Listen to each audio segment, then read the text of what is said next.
Hello and welcome to another episode of the Vault Dwellers Podcast. I am your host, MrMac. With me, as always, superstar, co-star, Gary Moore. Gary, what's happening? I'm very good, and I'm glad to be back. We took a wee nice hiatus there. Too busy ploughing some farms. So now we're back. We feel we've got the itch. We were talking about it. Now we're back. We just had to get that monkey off the shoulder, pick a date and just get on with it. So in the true Vault Dwellers fashion, we thought of this 2 days ago and they were here. So it's just how it is. We're on it. Yep. Gary's forgetting he always calls out the episode number, but it's just one of the. We're just going to need to roll with it now. No, we're on episode. Get the off. That's it. We're on episode 29. We thought we'd just do a wee quick episode about extended episode about what we've been playing and that kind of thing, so that we can maybe get into early June and record for our 30th episode. We record a nice podcast about the new Fallout show, given that we are the Vault Dwellers. So I can finally wear that t-shirt in public and people are like, oh, the Vault Dwellers, is that the Vault Dwellers? So aye, funny.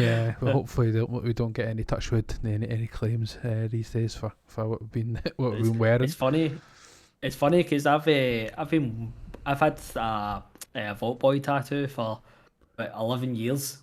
And nobody ever knows what it is. In the last 2 to 3 weeks, everybody's going, "Oh, that's the wee guy for Fallout, innit?" And I'm like, fucking, he's all come now. I was a fan back in the day, in the trenches. In the trenches.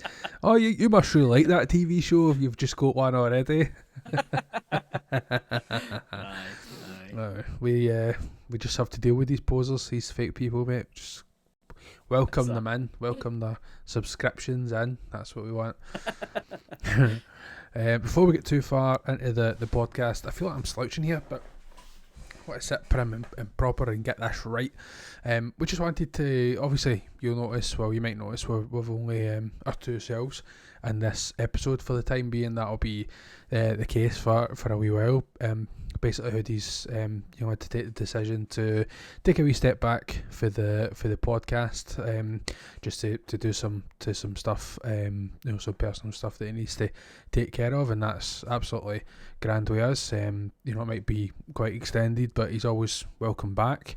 Hoodie has been part of this podcast since, I don't know, maybe the 6th, 7th episode, so he's really, really ingrained in how we've been and how we've formed this show. So it is going to take a wee bit of adjusting just to go back to me and Gary as how it started. But we're going to get different people on, get Rahul back on, and to be honest with you, we're pretty good crack, just the two of us. So we'll be able to put a good show out there, and obviously we love and thank Hoodie for all his support and probably continued support as we get through this, and Gary's probably going to need to shake off his artistic cobwebs as we try and try to get the thumbnails back up and running. I'm going to take a wee dabble or two in that, I think, as well. So get ready for some dodgy Photoshop, I tell you. which is what I love, absolutely love. But Hoodie, I mean, I couldn't say it enough. If you're checking this episode out, genuinely, I wish you were obviously here with us and recording and stuff like that. But we appreciate all the time that we did have, and hopefully in the future we'll be able to get back up and running. And until then, we will hold the fort. And Hoodie is, as always, the third member of the podcast. So just thought once a Vault Dweller, always a Vault Dweller. Exactly. He always said it. He did say it for day one. That's me. You'll never shake me. You'll never get rid of me. Think you can get rid of me? I'd like to see you try. So we're not quite as I don't know what's the word, eloquent as Hoodie at times, especially with the sign-offs and stuff. So we'll definitely miss that. But Hoodie is always only but a phone call away. I wonder if we can get a wee Hoodie bat signal thing. I wonder what it would be, a duck. I was going to say I wonder what the picture would be, but it would be a duck. So yeah, maybe we can do that. We get a wee and it'll be a wee Hoodie duck below. But listen, again, thank you very much, Hoodie. And if you don't know Hoodie all that well and you're checking this podcast out, then just go online, go onto Instagram, check out Cadoctopy, and you'll see a whole host of art. Hoodie is not short of a poster 3, so he does a lot of artwork, a lot of different varied posts and stuff about art, so check that out. He's also very good for sharing and things like that, so he's a good one to have, good one to follow, good friend to have, so we'll be keeping him close in the years to come. He's no escaped our grasp just yet. Yep. Good. Agreed. Right, perfect. Well, Hoodie, as I said, we'll see you soon. Gary, I wanted to turn the cameras to you and me, but you first. I just wanted to know, how are you doing? Because it's been 3 months, I think, since we recorded this, so you know what I mean. I see your hair's no grew back yet, so what else has happened instead in the world? Do you know? There's a guy in my work, by the way, sorry, because it just came in my head and my memory's terrible, so I'm going to forget. A guy in my work came in the day, like he just gave up and he just shaved like all his hair off, and the amount of times I heard like people talking to him, and they're like, "Oh, what happened to you?" And he's like, "I just shaved my hair." Just shake my head. Like, they're like, you suit it, and he's like, no, I really don't, but it was time. There's nothing worse than when you decide to accept the baldy life, and then you go in and people make you more aware of it. You just want to be like, right, I'll just blend in, go baldy. I've went gracefully, and I just need to accept it now. Then you go baldy, and people go, "Jeez, oh man, you don't want the hair." Blah blah blah. You know, it's funny. You know, right? my son Lachlan, Siobhan goes like that to him. She goes, "Do you love me?" And he goes, "Yes, I love you." And she goes, "Do you love Orla?" That's my daughter. "Yeah, I love Orla." And he goes, "Do you love Dad?" And he goes, "Yeah, but he's got no hair." Oh, that is so every time, every single time. Oh, every time. Every time. It's like, really good. what's my hair loss got to do with my love for you? Love. It's conditional. Not that you need conditioner anymore, but it is conditional. No. just moisturiser. Just moisturiser. A wee bit of beard conditioner will be sound. So sorry, a bit of a wheelie there, but it was funny that because it came out of my head. But apologies. What have you been? What have you been up to? How are you doing? I've just been gaming a lot, actually. I've not really been doing much else. I found myself wheeling and dealing in toys, actually. That's something I've been up to for the last few months. Do you know what happened? It was a strange thing. I was trying to buy a Spider-Man toy for my nephew. I was trying to find a Spider-Man toy, and I was like, why is it so hard to find an actual good Spider-Man toy? And if you're finding them, they're like extortionate. And I was like, what is this about? And then I was looking and I was like, oh, that toy came out maybe like a year ago, or this batch of toys came out 2 years ago. And I was like, oh, obviously they're not making them anymore, so the prices are going up. And I was like, do you know what? I'm going to maybe start buying toys and putting them away for my son that are out the new, and putting them away for like birthdays and Christmases to come. Mm-hmm. And I was like, I was thinking about doing that. So I started doing it, and then I was finding myself getting good deals with loads of toys and stuff like that. And so I'd be like, I'd be getting a good deal on one of them, and I was like, well, maybe I'll just buy 3 of them. Well, why not?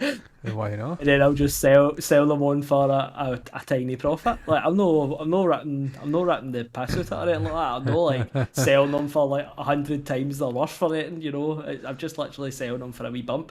Basically, what I'm trying to do is I'm trying to buy a toy, and I'll sell 2 or whatever, and try and make my money back on that one. So then I basically have zero profit. You know, zero. I've not spent it. That's what we try to do. Right.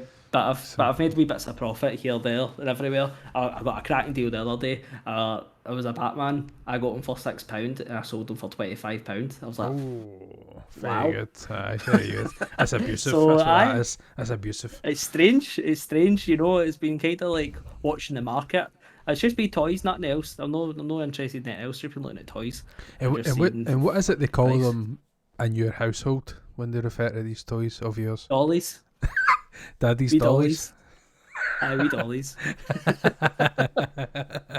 just to Just him. demasculise me. Buying his dollies.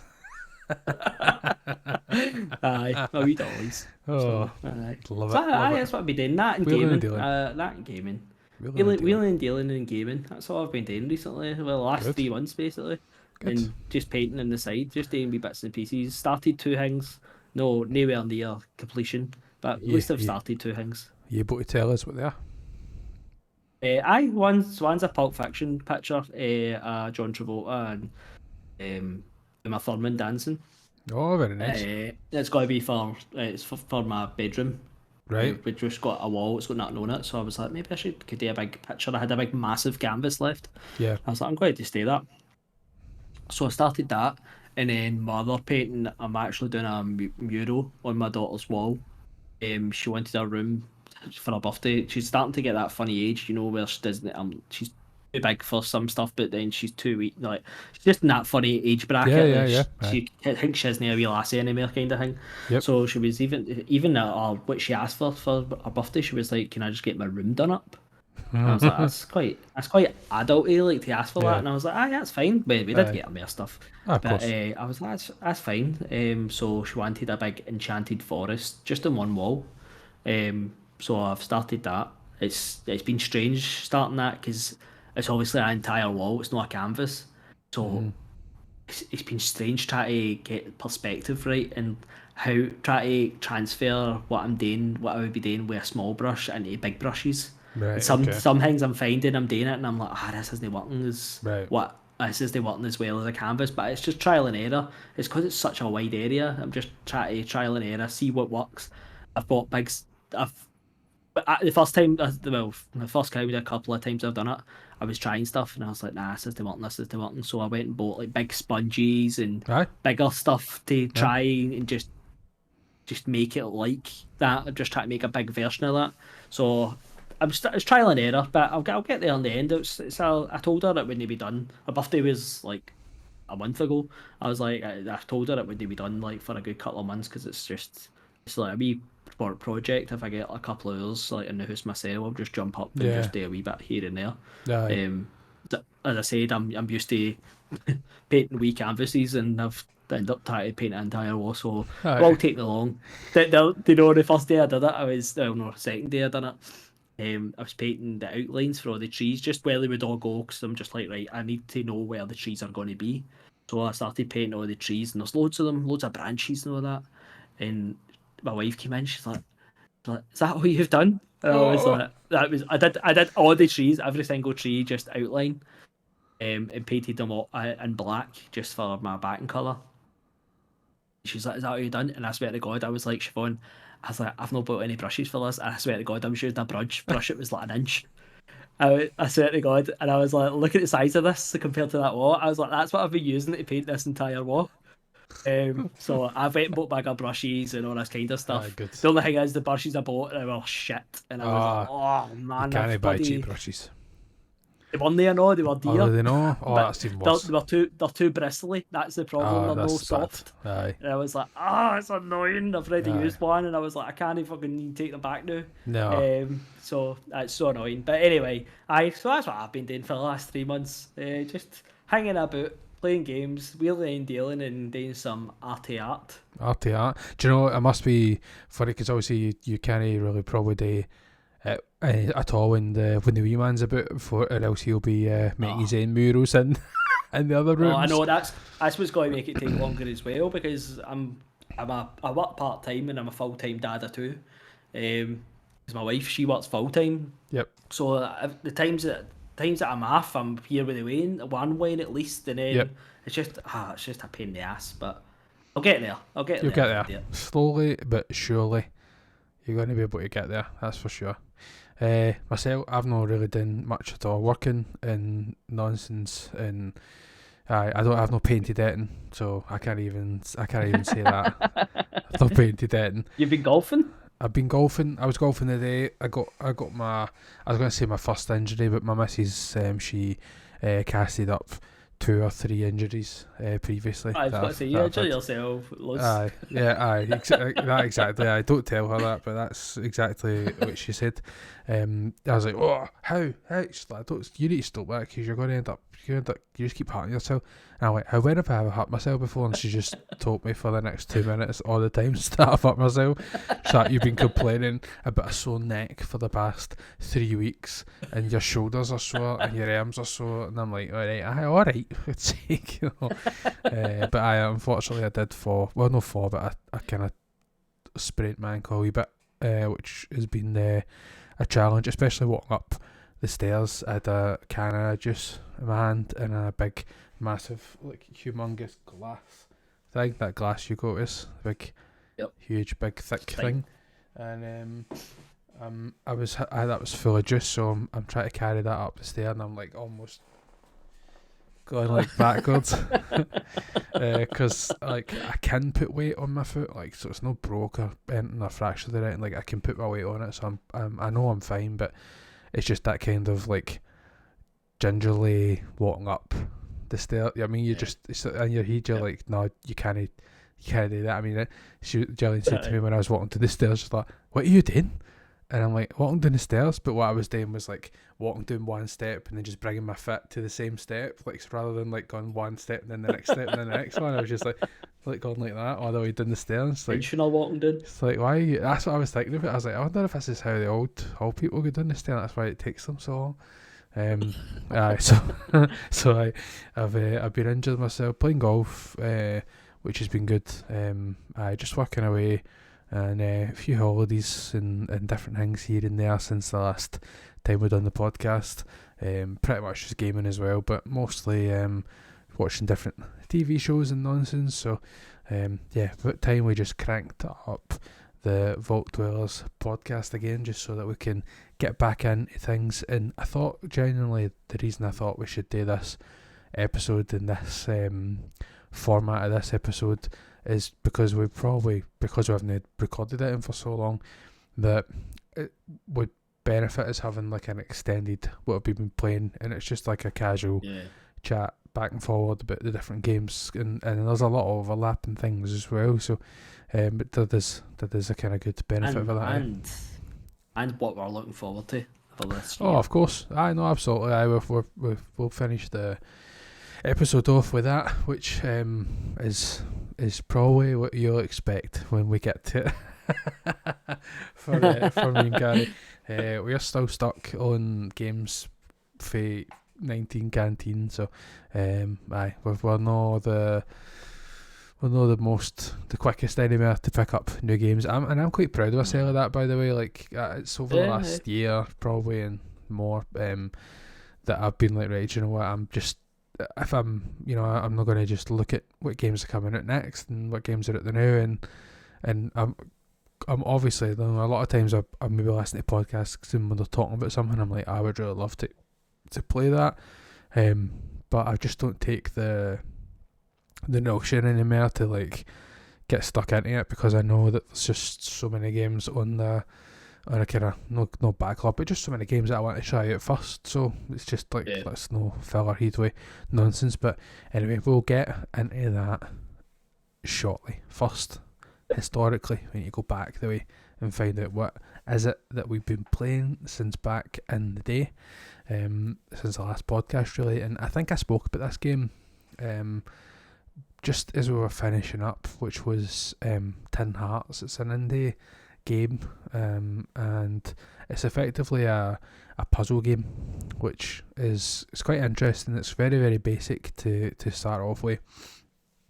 Excuse me. It's basic kind of premise where you have this little music box almost kind of looking thing, and you open the box and out pops a number, usually 6 or 8, whatever, of these wee toy soldiers. And the toy soldiers are literally walking in a line, and they would just walk off the table if you didn't do it to stop them. So you can stop and start time. Think kind of lemons is probably the first kind of thing in terms of trying to get them to from start to a finish point. And they start off just giving you wee blocks we triangular blocks, and that just reroutes them to different things. But see, before you know it, man, like honestly, you start off and you're like, right, I get this is easy enough. Almost to the point that you could like not even have to pause it. You just set everything up and then hit play and just fast forward and watch them all get over to the finish line. But it's so weird because you're effectively like in a room and you're looking at a big table or multiple tables. You could be in like a very small room or be in a big large room where there's loads and loads of stuff going on, and you just have to be dead aware about what's going on at the time at every point, because if you like miss one of the wee soldiers or whatever, like before you notice they fell off the table like 5 minutes ago, and you need to rewind time till he's back and then start again. Like, it's quite strange. But when I started it, I was like, right, I get it now. I'm so far into this. And then they just started like introducing, as games do obviously, but they just started introducing all these different things. Like, one of them is that if you put one of the soldiers into this wee house looking thing, it looks like he goes up into the kind of bell tower, and he appears with like a wife or whatever, and then he just kind of starts shaking and then jumps off the thing, and then all of a sudden you're controlling that soldier from like a nice, like, over the third person, over the shoulder kind of thing, and then you're running and around the table and running around all the small stuff yourself, trying to like change stuff or move stuff or set up stuff. The only catch to that is that even if you've paused previously, as soon as you take access of one person, the time just starts moving, so you can be like dead into like setting something up, and you're like, right, I've got it, and then you turn around and everybody's fell off the table. So it's hard, man. There's loads of stuff there. It's I definitely probably doing it an injustice, like, but there's a lot of different things, and then they ended up it's a bit, I would say it's a wee bit negative, but it's just a wee bit too long. There is a bit of a backstory. I won't quite go into that. There's not much talking and stuff, so it's probably a lot of stuff that you kind of need to clean yourself from it in terms of the wee visuals and things that are happening in front of you. But you are basically making your way around this house between different rooms and attics and basements and whatever else, and just kind of solving these puzzles. But in the end, I think I don't know what it was. I wanted to play something else, and I'm like, do you know what? I'm not going to force myself, because I don't know about you, but I don't want to like force myself past the point of I've enjoyed this game to I don't like this anymore, and it kind of ruins how you feel about the game. I don't know if you've ever had that before, but aye. So I just thought, do you know what? I put a pin in it, or maybe I'll come back to it. I don't know. See if like maybe I can maybe do like one puzzle a random night or something. I'm sure I'd be able to pick it back up again. But that's probably the best way to pick it up, is just do that kind of stuff. So it's a puzzle game can be like that at times. You end up doing too many. I'm not talking about it yet, because there's the one of the games I want to talk about. I'm in one of these kind of situations, and it's the exact same. It's a puzzle thing, and I did phone her on. I'm like, fucking geez, peace, man. You know what I mean? And so I would definitely get that with puzzle games. But I looked at Tin Hearts Up. It's a very nice aesthetic. I kind of like it. It's supposed to be like toys in a room. Yep. Very like It Takes Two. Yeah. As you said, once you go the kind of third person perspective, it's quite disjointing, because you're actually on the ground looking at all the toys, so you've got this perspective of being small and stuff like that.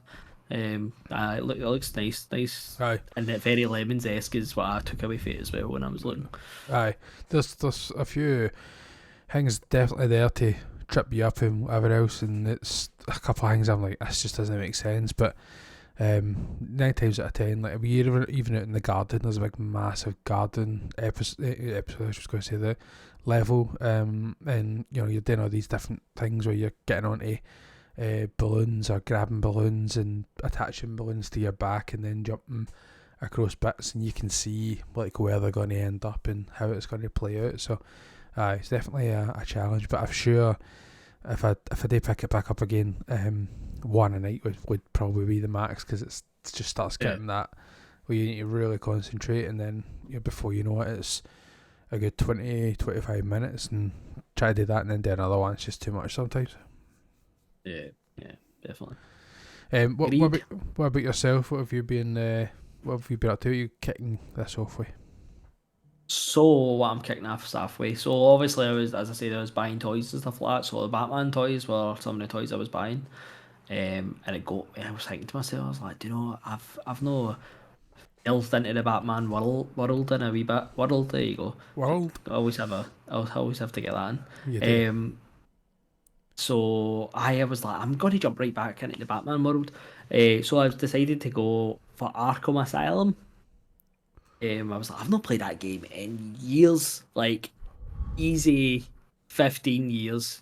I've not played that game, and I was like, I'm playing it. So I don't know if it was a PES Plus. I don't know why I had it, but I had that, and it's a Return to Arkham. I think that's what it's called, Return to Arkham. It gives you the two games. So I had no intention of playing the rest of them, just Arkham Asylum, and I played it, and I was like, oh my god, this game is just so good. It's still so good. I don't even understand how that game, I don't even know when it came out. Let's say at least 15 years. And it's just such a good game. Storytelling, gameplay, still to this day. I picked it up straight away, remembered Straight it, away. and I was like, straight away, countering, Combat's so punching, combat is just so fluid, so good. It's just, amazing. These are all good. The lore's good. It's never a task trying to find stuff. There we go. Never a task trying to find stuff. You just always want to actually go out and look for stuff. You know what, the Riddler trophies and whatever else. And it's such a nice Wii game as well. Yeah. 10 hours, I think it was, 10 or 11. And I was like, perfect, because that's exactly what I wanted. Just a nice wee, put my feet back in. And then what happened was, I finished it, and I was like, 10 hours of Batman? That's not enough. That's not enough. That's not enough. They weren't Not enough. So, weird thing, but see with the Arkham, Return to Arkham, I didn't realise you actually need to, like, if anybody listens to this and ends up thinking, I'm going to play that, you actually need to go in, I think it's on the tiles, and you need to go, once you downloaded the first Arkham, you actually need to go into the tile again, and you need to go down to, like, press a button, and it's like, it brings up a subcategory, you need to actually go in and download the Arkham City game as well. I was like, it was weird. I didn't know why they just didn't download so both of them. But aye, that's you really had to go in. You had to go into it today. Because after it, I was like, right, how did I get onto Arkham City? And I was How like, did you this is find that? definitely. I was like, this is definitely Arkham City. Like, I know this is the Return to Arkham is the two games, and I was like, how the fuck did I get into this? Kept going out in. I was like, no, menu, and I was like, it's not, nothing's in there. Then I looked it up. I was going to say, did you look it up? It said this. It said it's for some stupid reason they did it like this. But anyway, so it's definitely two separate games, two different downloads. So if you feel like playing it, that's what you need to do. And can I just say, Arkham City, boom, again, loved it. Do you know what was even cooler? Like, after playing Arkham Asylum and straight into Arkham City, you actually could feel like upgrade to that game as well. Like, if combat was more fluid than what the other game was, and it still feels like that. Aye. And Arkham City again, brilliant game, fantastic villains, fantastic story about Joker. I'm no spoiling, but the Joker in this is if not one of the best Jokers in any 100% sort of Batman entertainment. Mark Hamill is fantastic, and Kevin Conroy is Batman as well. You just can't beat the both of them is the big Batman, the Joker. Again, played that game. I'm no platinum, no nothing like that. There's weird platinums that I just wouldn't go for. You know, like every single Riddler trophy. You know, yeah, that I that's just too much. I don't mind getting them, but I'm not going out my way to get like fucking 500 of them. You know what I mean? Yeah, that's too much. So I'm no platinum. I'm just doing all the sub stuff and submissions and just doing all the main mission, and I thought that's it. So That's then as I was good. like, I finished That's that. as good as a platinum. Aye. So I finished that, and I was like, you know, I'm still feeling some Batman. So I played Arkham Knight. And do you know, the first time I played Arkham Knight, I can't even remember if it came out bad. It's so long ago that I don't remember. But It's I the only feel one like I've it not did. played. I feel like it came out and it wasn't great when it first came out.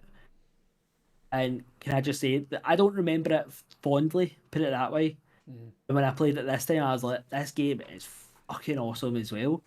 And it's got, I don't think it's got it's not like a PlayStation upgrade. It's not like it's upgraded to the point of like, you're like, wow, amazing. But I think it's got like higher frame rate and stuff like that, or what the old game used to have. So it runs smoother and all that kind of stuff. It's still a beautiful looking game. It was a beautiful looking game back then. It just runs nicer on this. My problem with Arkham Knight is it hard crashed 15 No. times. Oh wow.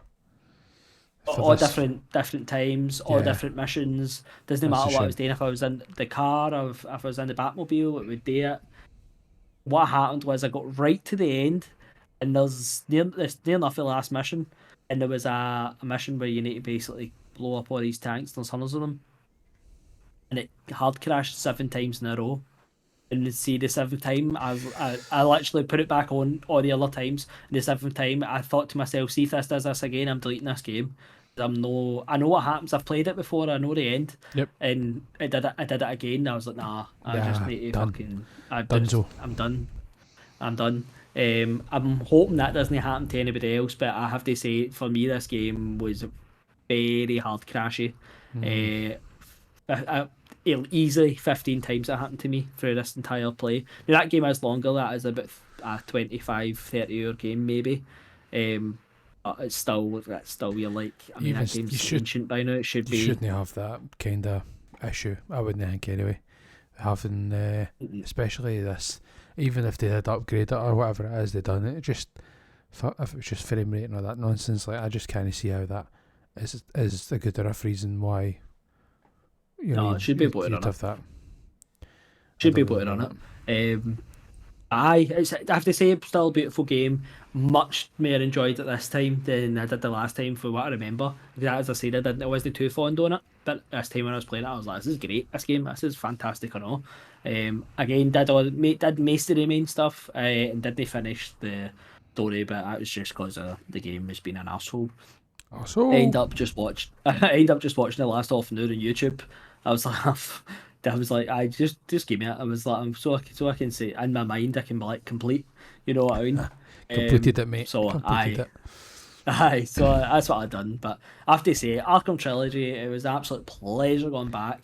And if anybody ever, it's one of the games, you think it's like Grand Theft Auto when I tried to play Vice City. I think to myself, I'm going to play it. That'll be amazing. I played it and I was like, this is fucking dog shit. Yeah. So that I have to say this is not one of them. If I feel like going back to the Arkham series, I would highly recommend going back because it is still fantastic this day. I was And there you I'm go. sorry. No, you There go. you go. Do you know, playing it, I was thinking to myself, not knowing that I'm like, I know it's fucking cool to poo-poo Suicide Squad, right? But I just think to myself, I actually just wish they would have just took the time and just remastered these games, like all three of them. It totally remastered them. Maybe Yeah. no Arkham Knight, but Arkham City and Arkham Asylum, I just wish they would have just totally remastered the games instead of doing Suicide Squad. Yeah. Because people would be like, what, you know what Resident Evil 4 and all that's like now? It's getting 9s and 10s and stuff Aye. like that. Dead Space, why would you go back to that and do Aye. that? Because it's It was perfect a for it. winning. It was a Perfect. winning formula. I managed to. I think I played the first one. Played maybe half of the first one a few times, and then eventually, probably just after, like say COVID and that, I was just playing everything. So I managed to work through. I think 2 of the games, and I think it's maybe the last one is the only one I've not done. I don't know the reason, or maybe other than just doing the 2 of them and then trying to do a couple of different things and then just never getting on to it. So, Yep. I maybe one day because it's supposed to. I've heard a lot of people say a lot of good things about it. So, why no? I guess it's always good to check in on a wee bit of Batman. It's definitely to see if you get in that kind of mode, but you're like we were watching the Batman films and stuff like that Oh, as well. aye. So I was doing that and playing Batman at the same time, so I was like, yes, I'm right into this. I'm Batman. I'm Batman. I'm Batman. Have you ever tried to like go back and watch the 92 anime and I stuff? love the films. I love them.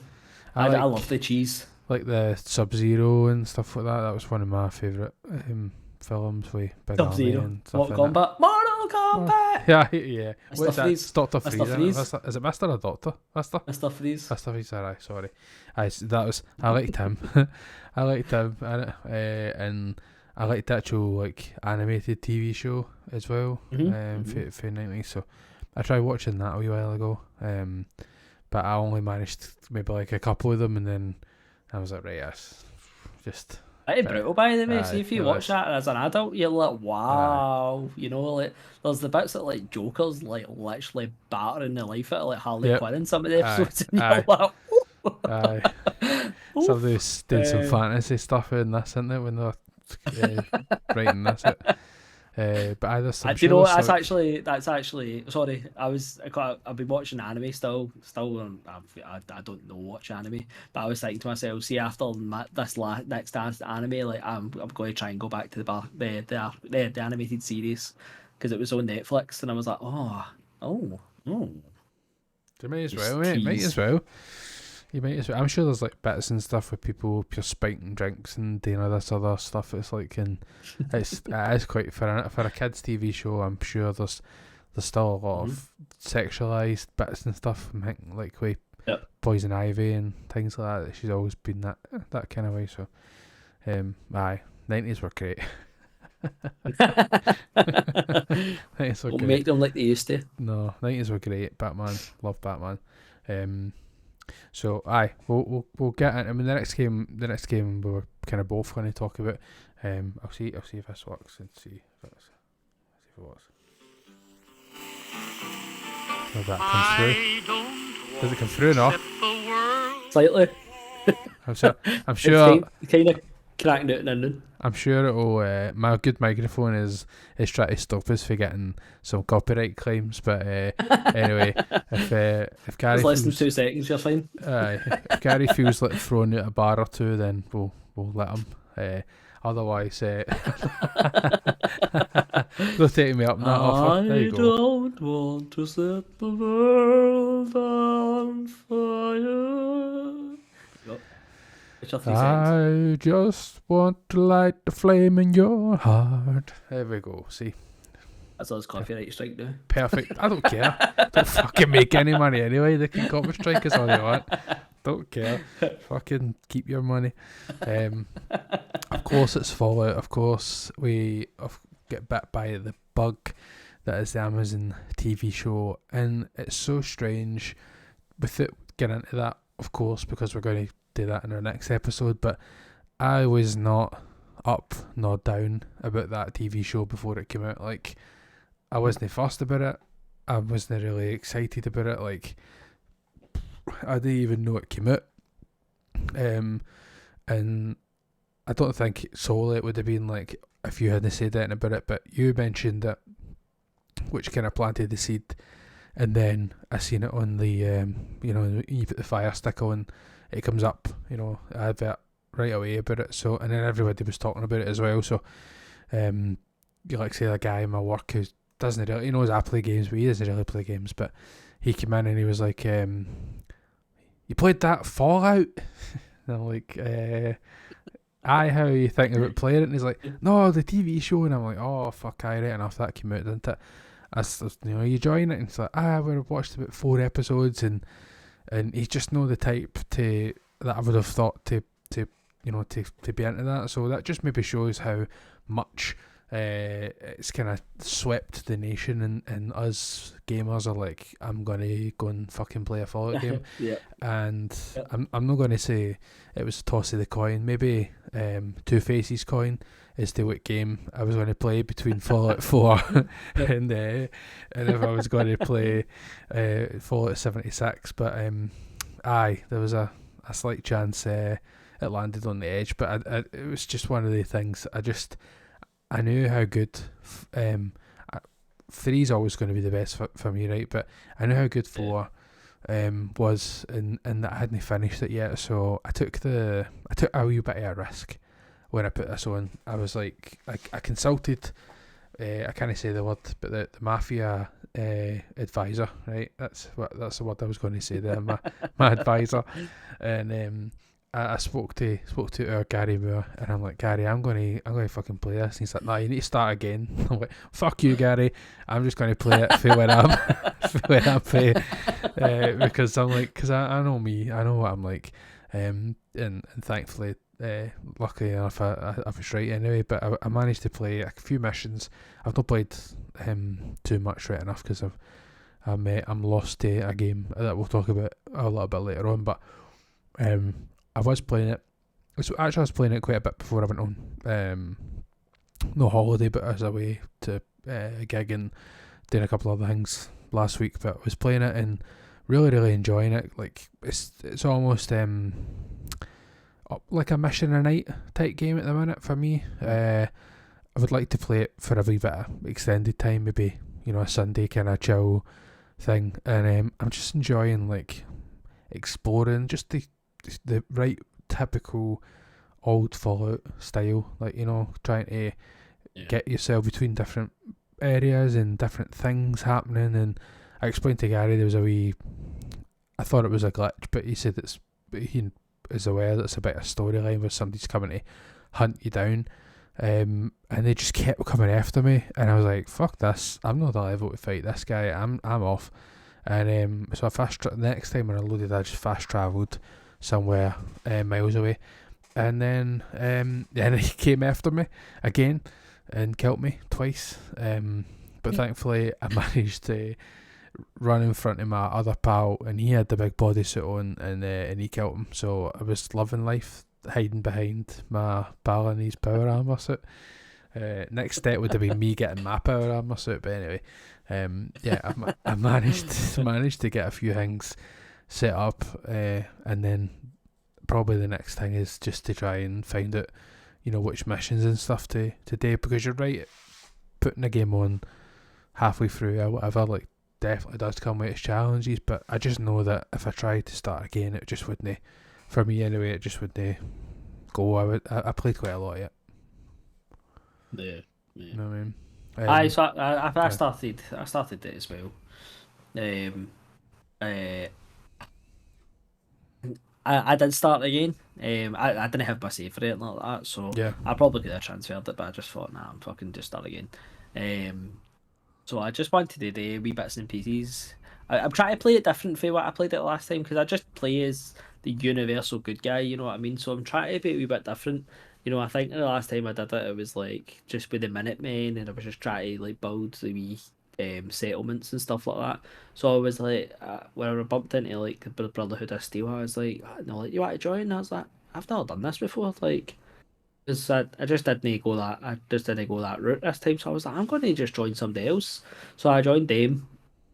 I have to say, by watching the TV season and playing this game, I just love putting the power armor on. I think see, the first time I played this game, I was using my power armor, like, just keep it at my base, because I didn't want to use it as much, because I was like, I don't use it, because I was like, that's your armor, like, just got a fly. What was I saying there? I was using the body armor as like I was using it power armor as like, if there's a big boss, I'll go back and get it and then come back kind of thing. That's what I was using it for. But nowadays I'm just like, fuck it, I'm walking about like a fucking Hulkbuster. You know what I mean? I'm like, boom, boom, boom. I think that's the TV season that's just made me be like, I fucking use this. Fucking right. Why not? So I have kind of went a lot deeper into that. And do you find that, like, it's because I always worry about using that, and then like the power core, because it's a power source, I'm like, what if I don't have enough power? Like, how do you feel? Is it balanced? I think they're quite easy to find, actually. I think I've only played maybe 10 hours, and I've got 30 cores already. Okay. So, and I think there's. I don't think I've got that many. I think there's probably upgrades where you can I don't know if there is, but I would imagine there'd probably be ones that would probably use less power and stuff like that, because there's loads of upgrades for them. I don't know if that is one, but I just imagine it probably would be. Right. Because I've just started upgrading my stuff now, which was something I didn't even do the first time I played that, because as I said, I hardly use my power armor, because I was like, no, don't use it. Special occasions.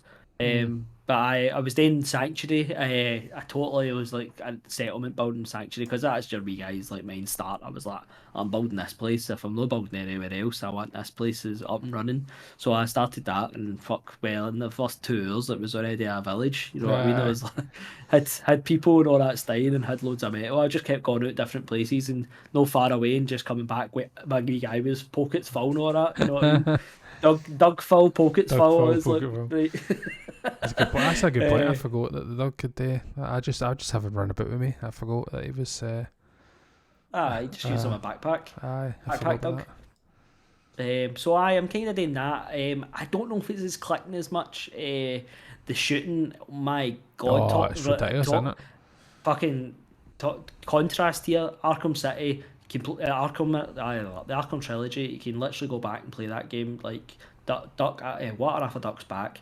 But with Fallout, you see the shooting in it. Fucking hell, man! Like, you honestly, bad. You honestly need VATS. It's not like VATS is like a cool special. Like you fucking need it, and it's like, this is ridiculous. I was just trying to snipe a guy at one point. He was a fair bit away from me, right enough, right? But it was like, I'm hitting him. I know I'm fucking hitting him, but it wasn't counting. And then there's like I went up to like where he was, and the bit below there was like raiders coming out, and I don't know what the shooting was doing. It was like pinging all over the place, and I don't know, it just wasn't right. Like, and then at the minute I don't know what it is. I need to upgrade this, but like I just have enough VATS if there's like too many people. Like it just starts. Like if that duck wasn't there, I'd be fucked. Like, you know, if he wasn't there trying to bite people or whatever. Like, I just think it's just one of the games that you just need to probably get into a good rhythm for. But I'm like getting to the point now where I'm like, fuck this, man. I'm just going to snipe people up close, because it's you just don't have enough time sometimes. No, I know what you mean. I've got that hunting rifle out, and I'm walking around the towns, and there was like a lot of the proper feral kind of ghouls and stuff, and they were all running towards me, and I felt so cool, man. I like no scope shot a guy in the heat with a sniper rifle, and it was just the best. It was so good. Best shot in Bethesda's a game's ever had. Oh, absolutely, aye, without a doubt. It's one of the games I really thought about what one I was going to play, and I was close to doing either. New Vegas is another one I haven't finished. I never finished that back in the day. I get too like bogged down with the like systems that you had with the companion and all that kind of stuff. I don't know. And stuff like that. I just get a bit too at the time anyway, I'm sure, and I was easily distracted back then with different games and different stuff. But so I never finished that, and then I was like, what about the old classic, the old Fallout 3? Like, what, you know, maybe that would be like an option. But I've heard some rumours and stuff that they would maybe put in a new spit polish and shine on the Fallout 3 game. So if that was ever to be the case, I would really kick myself to be waiting all this time to play Fallout 3, and same as you with The Witcher, like, you know, get that opportunity to play with a shiny new version. Or I don't think it'll be like amazing. I think it'll be just maybe a frame rate and a wee polish here or there, but similar to Fallout 4's upgrade. It's not like, let's just say, even with the shooting and all that, it's not really done a great power, but I don't mind that. I still thought it felt quite good, played quite good. In general, just the shooting is like, wow, really. Do you know? I have to say, I'm enjoying it. It's you never bore turning Fallout on and just walking about and listening to that music. Like, oh my it's just God, yeah, perfect for it. And just brings back so much memories. But it's a game that I'm like, I don't know if I'm like really enjoying this anymore. Aye. You know, I'm trying to play the DLC, and I'm just like, I don't know if this is going to just sink its hooks into me, which I want it to do. Yep. I just don't feel like it's doing it. And I thought to myself the other day, I was like, playing this game. Obviously, we've got history with this game.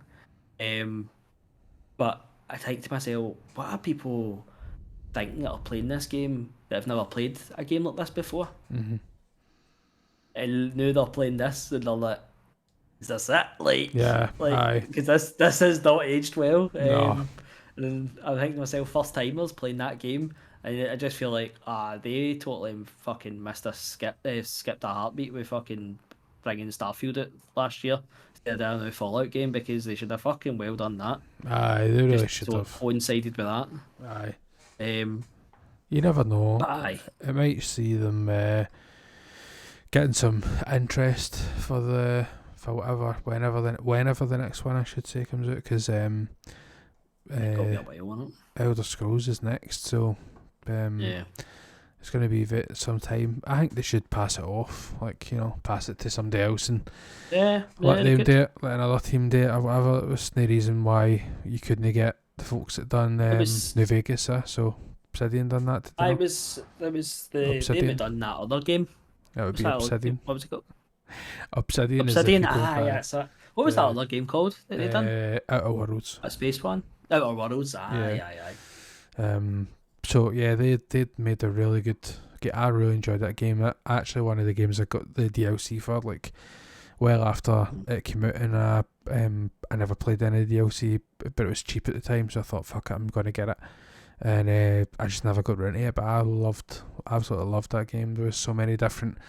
It was like Fallout 3, but no, I would not going to say better because it's not but just have like better graphics and stuff at the time, and better combat and that. But that kind of option A, option B, like you have to make some decisions. Like I enjoyed that bit of Worlds. There was loads of different things you could do that could really kind of trip you up, and I know a lot of people had a lot of issues about the like how the navigation with the ships and that when you were going to different planets, and you just basically landed in like small areas of each planet. There was one planet you go to and it's just this like rocket ship on the ground, and then you run past the rocket ship and to this building, and other than that there's like nothing about it. It's quite strange.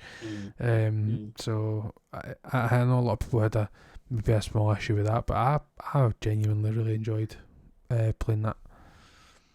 Yeah. That was I have to say, like, it's weird. No, Bethesda deserve this by any stretch of the imagination. If they bring a Fallout 5 out, like, I'd be there day one. You know what I mean? But they don't deserve it. They don't deserve it whatsoever. But I would be, and I just think the talent pool that they could bring as well. Like a lot of the people who made, God, what's their names? The ones that did like Dishonored and that game about dying and you come back. God. Anyway, like they've got their shooting down. You know what I mean? Their shooting is good in the games. So I mean they should be pulling for like, here, you do this, we do that, you do this. You know, take to everybody's strengths and none of the weaknesses. And Fallout 5 could be good, but will probably be about 2030 by the time that game comes out. Aye, if that. Aye, if that. It's strange when people are, even like people talk about like, oh, what should the first Fallout game that I play, you know, like when if they did enjoy the TV show, but I think the boat's kind of sailed for the other games. New Vegas on Xbox has a shit ton of mods and stuff, so maybe if you dress it up a wee bit, that would work. But we just have to play it out, see what happens with that one. But maybe I'll get back to that soon, and we can talk a wee bit more on the future episodes for a wee bit of Fallout 4. But for now, Aye, we'll just see. We'll just have to wait and see if Gary keeps going or not. One game, the next game that we played you were probably the kind of biggest driving force for us picking this one up. I would say. I don't know. I think I would have got it in the end up anyway. Gillian ended up buying it for me on the down low because she'd seen so many different people in our kind of friend group playing it and was saying, we should get in on that. But Helldivers 2, when you first seen the change between what it was in the first game and in the second game, did you automatically know like this is going to be a fucking absolute banger? I think that first trailer I seen, I was like, this has just got even more reason to think chaos is just going to ensue in this game, which is what Helldivers is all about. Everybody knows Helldivers is just about a good time. Even better if you're talking to the people because you can laugh and shout and whatever else. But it's such a good time. And bringing that to that third person perspective was a great idea, actually. Fantastic idea. It just made it so much better. It's a beautiful looking game, I know. Yeah. Not to mention, but it's such a good game. I really enjoyed it. I went deep, man. I was. I feel like everybody else cheated when they got it the first couple of weeks because they got the double XP for like a couple of weeks and they were all fucking the top levels in about 2 days and it was like, how the heck has that happened? I was playing this game for about 5 weeks and like every single day and I only got to like level 30 and I'm like, how the fuck? And I love it. I love this game. I really liked when it first came out. Everybody was all in, it was like everybody was like for democracy and and talking about the bugs and the robots and all that kind of stuff, and we're all in, and every meme was a fucking Helldivers meme and whatever else. Aye. It was one of the games that was like a small version of Fortnite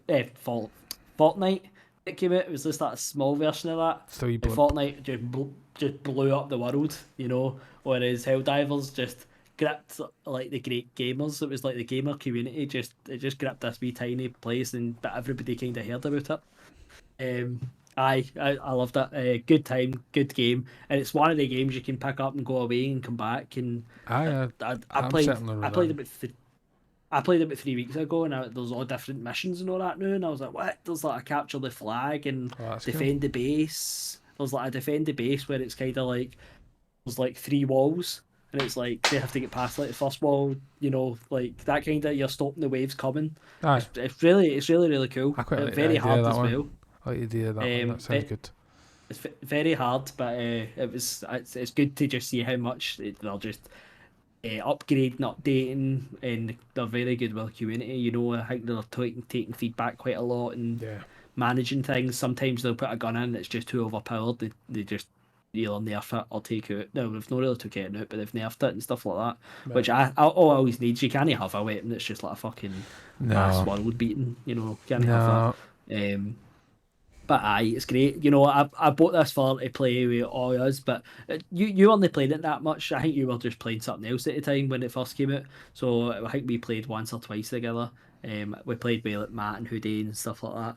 And then I was just kind of playing myself during the week. And I have to say, it is better with people online, but that just goes for any game. Talking to your pals with a shite game could be a good game, but isn't it actually that bad? Just played yourself. Yeah, I had an issue with that because I was playing it, and then like because I didn't want to play with other people, I was just trying to like run solo and then getting put off with the game. I didn't really catch the bug quite as much because I was like, I'm not really playing myself, and then we're trying to play it at the weekend, like only, you know what I mean? And then it's like, this is fucking naked. And then genuinely playing with people that were like far higher and Matt and whatever else, and sometimes you play with them and they're just absolutely sculling everybody. Do you know what I mean? Like there was like a couple of times we were playing, they were just absolutely owning folk, and it does get a wee bit kind of like, oh fuck, there's Matt having to save me again,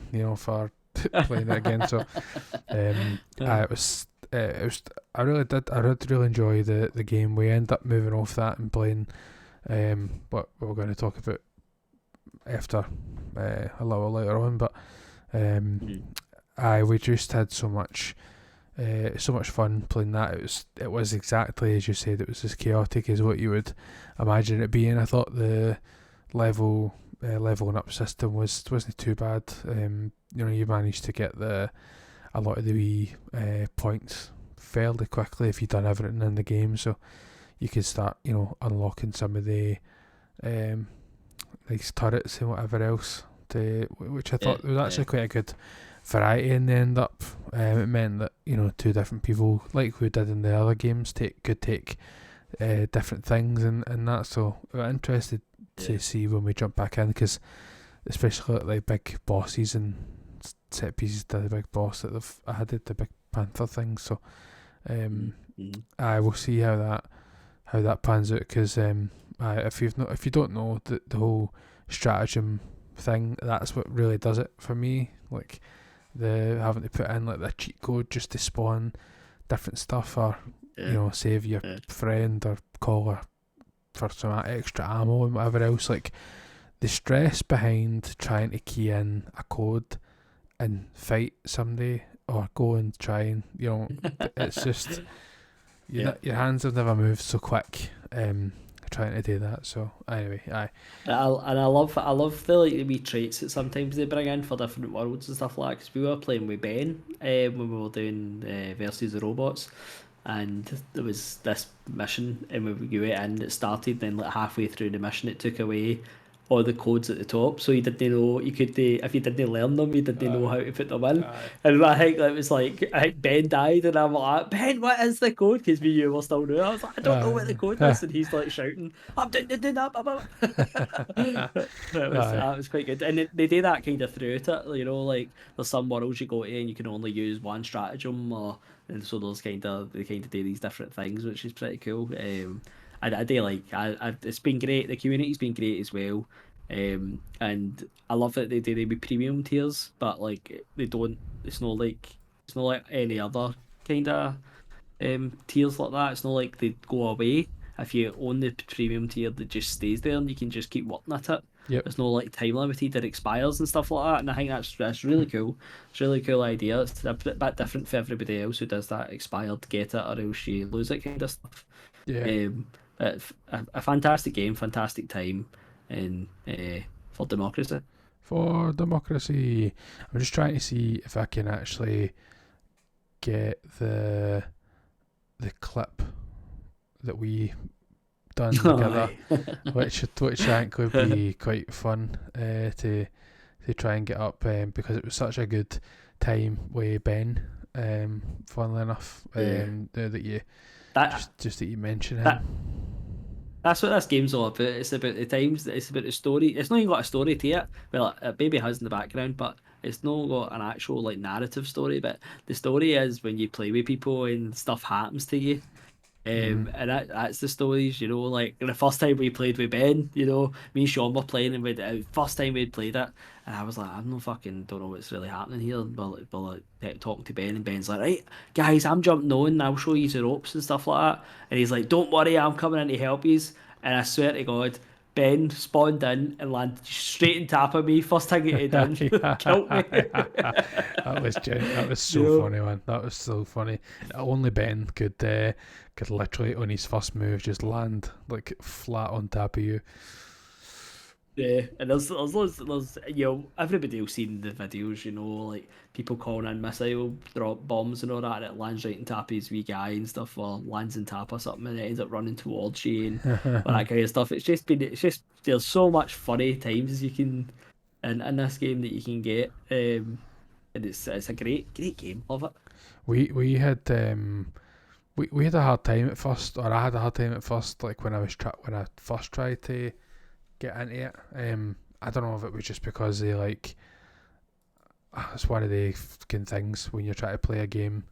Oh sugar, just try to add this onto the screen now. But you're trying to play a game that other people like know how to play like so much. Like I just find that I thought at the time that was like one of the, I don't know, maybe one of like the hardest things about it more than anything else. You wanted a wee beginners. Aye, that was probably the. I mean, how much can you really demo a game like that? Yeah. I think you just kind of have to get used to it. So just get this up. I'm going to play the audio at the same time.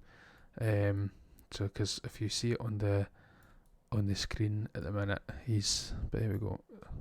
See if I could get it to reload and then play it. A typical moment, I would say, for our Ben, which is just what I loved about this whole game. This could literally happen like at any single point.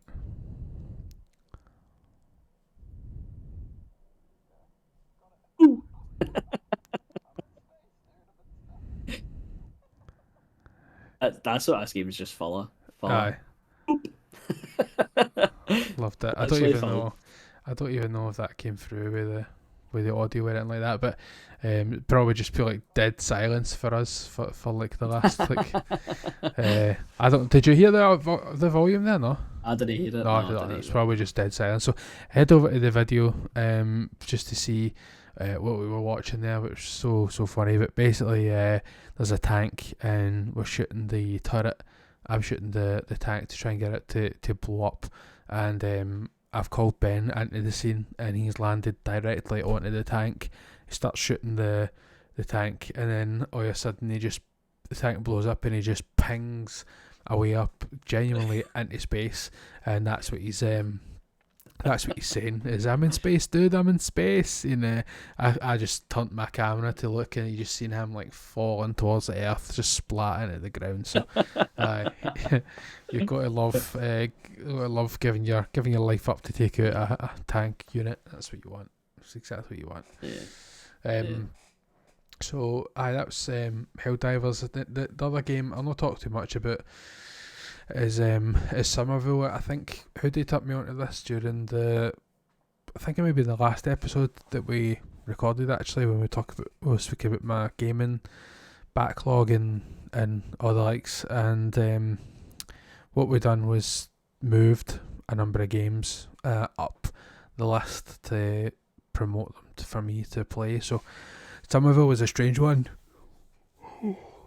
Excuse me, sorry. It was a strange one for me because I didn't actually know what it was going into it, but I downloaded it anyway, and effectively it's this kind of isometric drawing kind of game that you're making your way through. There's been like a kind of alien invasion type thing, and you're kind of making your way. You're in with your family in the house, and the aliens land or whatever, and you've got to kind of make your way. You and your faithful companion are making your way through different areas to try and get back to your family, and you kind of quickly discover that there's different things that'll block off your path.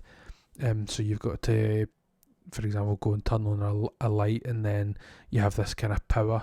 I don't know, I can't remember exactly how you get the power, but you have this kind of power to electrocute and it would like shine a kind of different light on the alien, and the alien would go away, and that would let you get through that certain area, and then you can start making your way through different parts, and there's some water that you can turn solid into rock, and that lets you kind of cross over it. It's good. I definitely really enjoyed it. I played a lot of it with actually no kind of volume either, because it was just one of the kind of switch off and get tuned into the game. So I actually did really enjoy just playing a wee quick game again, just trying to get through something that's not going to take up like full weeks in. I think it was quite a short game, but it's been a few weeks since I've played it, so probably or a few months probably since I've played it, so I probably don't have many big cornerstone points that I would want to kind of bring up with Somerville, but worth mentioning anyway, because I think if you haven't played it, you should give it a wee bash, because it was certainly something that at the time I really enjoyed. Dead Knight's art style, and the puzzles aren't too hard either. I hate that in games where it's like it starts off and then it just gets like absolutely ridiculous. I feel like they were always kind of quite attainable, maybe a wee challenge here or there, but generally they were pretty forgiving, pretty decent. I really enjoyed a wee bit of Somerville. I'm going to pass over to Gary though, because I don't have much more to add on that, and he is going to take it away with a wee bit of Cyberpunk plus the DLC, I believe. Is that right? Yeah, it is. Yep. So I was going through a wee anime phase, and I was like, "What am I going to watch? What am I going to watch?" And I was like, "No, I'm going to put Cyberpunk Edge Runners on again." So I put it on, and I was like, "Oh, feeling a wee bit of Cyberpunk now."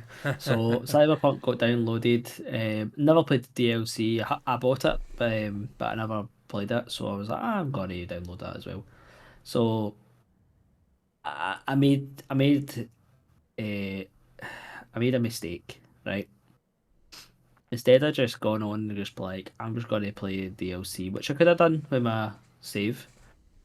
I thought, I'm going to start this game again because I'm fucking Gary and I start games from the start every time I play them. So I started it, and it takes you quite a while to get to the DLC. And then I started, so say I was maybe 40 years in, maybe. And then I finally like, unlocked the DLC. No, I could have done it. To be fair, it could have been unlocked a lot quicker. It Right. just was the way just did the mission. I didn't realise it was like after this mission that the DLC kicks in, so it probably could have did it in maybe 20. Right. I just Okay. didn't realise I had to do a specific mission first. Right. So the time I got to the DLC, I was playing it, and I was like, "This is really good, dead interesting, new place, but it actually brings you to a new wee area," and I was like, "Fantastic." It's like a sort of like it's kind of like uh, how do you explain it? Like a broke up kind of like Las Vegas, like a mini Vegas sort of. Kind of got like pyramids and hotels and stuff like That sounds that. pretty good. Also inside, it's in a football stadium.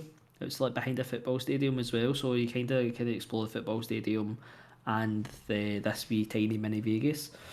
It's like totally like Scablands, you know what I mean? Like Aye. it's pure done in. It's like war torn. Like it's like factions in it. It's like they're literally warriors and stuff like that. So.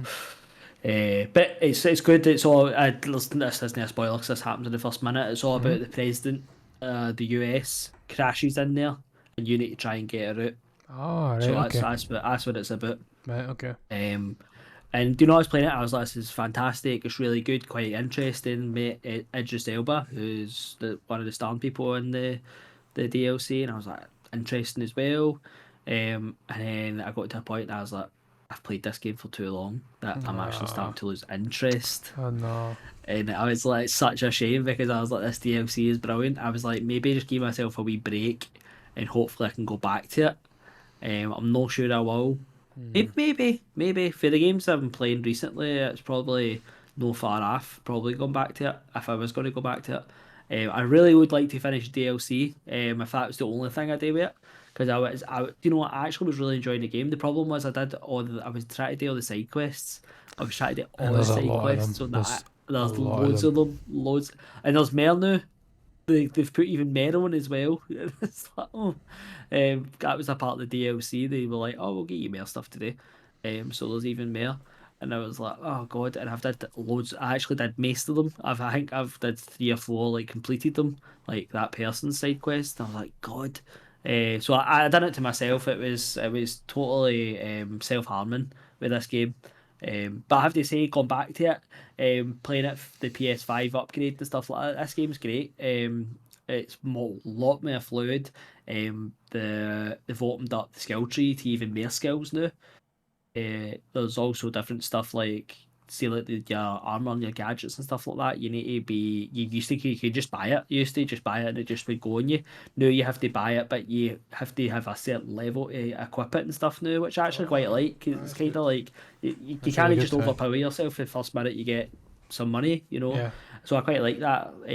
That's a good addition because I did that. I got to a point where I just bought myself all like legendary stuff, and I Yep. was like, I literally had the gorilla hands, and I could just walk about and punch everybody, and I would be fine, you I'm know. sure Instead you of kind of whereas I'm skewed it. trying to play it different. It's quite good. They've obviously tried to go for the TV season where it's all about net running and stuff like that. So I've went deep Yeah. into net running. So I'm like hacking people, hacking cameras, hacking this. And I was doing that, but not as much. But I'm Aye. actually like using it to like fry people and using people like there's actually like yeah, can suicide people. You can make them shoot Aye. themselves, or Yep. you can turn them against you know, kind of all that. It's the Aye. usual stuff. That's But I'm that's using it the a way I lot better. played it. Like the when I played it was a lot of that, and I Yeah. worry that if I go back to it, that I won't be able to do it a different way. But it's been so long I would since I played it I before. would say that it's definitely geared more towards it now Aye. than I felt like it was the first time. Because the first time I never played that, first time I was all stealth, with like good with blades. That's what I went with the first time. Yeah. That was kind of my thing, Aye. and my gorilla arms.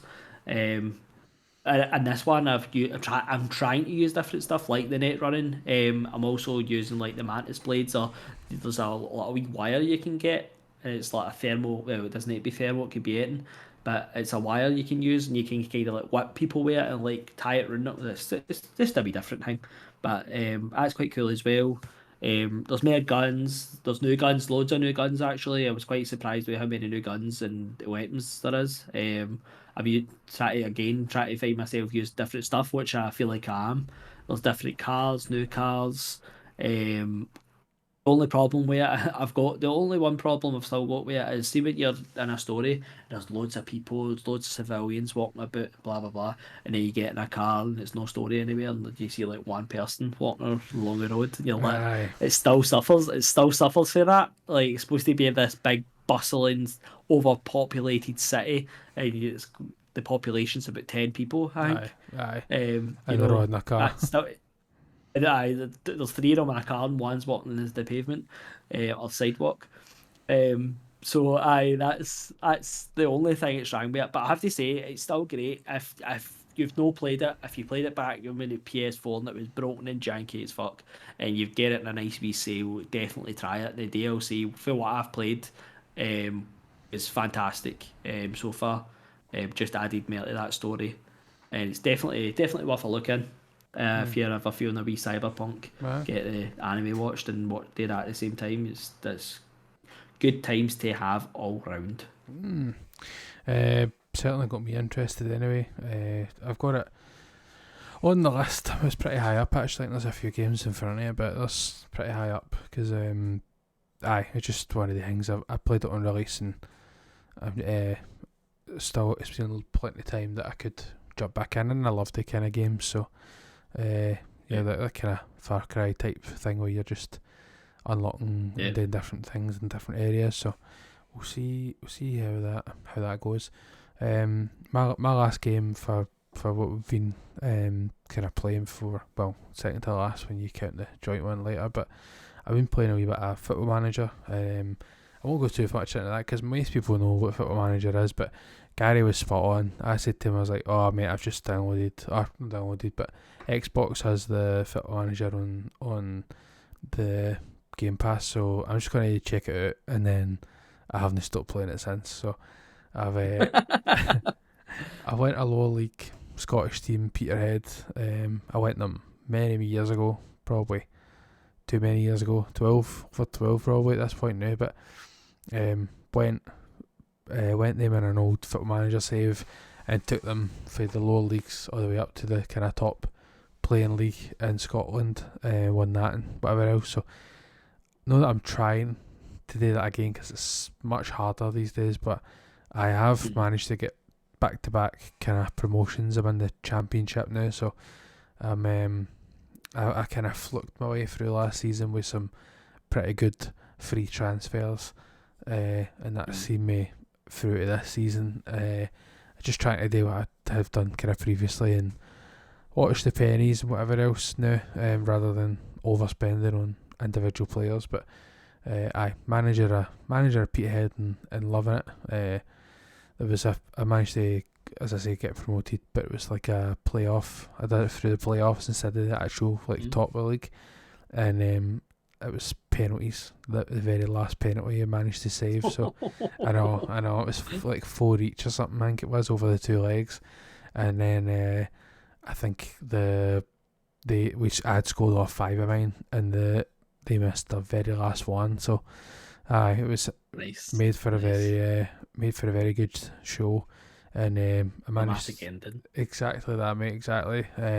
I've drew a big team in the league as well, which is good for us for monies and stuff, because I end up in like 300,000 debt, which wasn't my fault, like, but the club ended up in like mega debt, and they were like, there was like a rich benefactor going to buy the club and stuff, but it was like, oh no, that's a lot of shit, it's just rumours. And I'm like, I forgot about all this stuff in this game where there's like all this like extra stuff. So they were like, oh, you're gonna buy it, and then like the next day it was like, nah, that's just rumours, like it's no gonna happen. And I'm like, well, fucking really needs to happen because I have no money. But we're gaining promotion and we got new sponsorship deals and a couple other different things, and they were kind of the opposite, up. So we're about 300,000 up now instead, which is pretty good. I quite like all that kind of stuff in FM, especially with the smaller clubs, because never once when I'm with a bigger club do I look at the money. I look at transfer budget and I look at the wage budget, and everything else just takes care of itself. But when you're a wee team, you just kind of need to tune into some of this. It's a challenge, it's interesting, but I don't know, I'm quite I keep saying like, right, it's the end of the season, so just put it down now, and then and I just don't do it. I know myself I'm going to end up playing it Meister this weekend, but it's very, very addicting. 10 season deep. 100% 10 seasons deep. And what kicked it off to was I was like, I'm just feeling a wee bit of football, a wee bit of something, and I put, the game you're going to speak about, I put FIFA on. And I was like, do you know, I've not done my manager season yet. And I was telling Gary, I just can't do it anymore. Like, I don't know what it is. Like, I did to be a pro. I can do be a pro in like the hardest difficulty without much of a sweat. But as soon as it goes to I put it on like 2 down for that when we did the manager mode, and I don't know what it is. I just can't get the defending right. I don't know if it's like I go to switch player and it's not the player that I want to switch it to, like it's doing all that kind of stuff, like, and before you know it, they've just like jigged past you and scored a goal. So FIFA's just one of the games that's such a temperamental thing, a temper is meant as well. Like, I need to be like in the mood, and because I've been playing it handheld over playing it on this big TV at the side of me. I think that's probably the biggest downfall, because it's just there's no lag, but it's just not as maybe responsive as what you'd maybe want it to be. But it's FIFA, so I'm sure I'll be playing that during the summer, when wee bit of Scotland does the business during the Euros. Anyway, FIFA, Gary Moore, take it away. How have you been getting on? So Gary starts FIFA because Sean's talking about football, because that's kind of influenced Sean his and me sometimes. So he starts talking about football. So I started a season with Chelsea, and I'm like, I'm quite enjoying this actually. Chelsea are a good team. Well, they're alright. They're mediocre in the English Premiership. So I was like, this would be quite a challenge to try and get them back up and try to be fighting and stuff like that. I started playing it, and it was too good already. And I was like, man. I was buying people and stuff like that, and I was like, this is actually already starting to feel too easy, and I've got up quite high as well. I think I'm only one difficulty off highest, and I'm winning most of my games. Yep. And I thought, do you know what? Fuck it, I'm buying FM. So Gary went and bought FM as well. Started his season in Rangers. Brilliant. And absolutely loving it. I'm on my second season I'm on already. Nice. And I have to say, I hadn't played FM since like, well, I played last year, but I mean before that I hadn't played FM. I mean, in about fucking 20 years. Aye. Like, I think it was actually like 2002 the last time I played an FM or something like that. It's been ridiculous. Nah, maybe a lot, maybe more than that. Maybe like 2010, maybe 14 years. But something about FM that, see, when you're into football and you're into kind of the management side and the kind of infrastructure and stuff like, as you said, with the money and stuff like that, it's this game just grips you. I don't know what it is. And you're right, you just can't put it down. I've actually I've seen myself like all that, right? See, today I'm just going to do this and I'm going to do that, like in my house, I mean.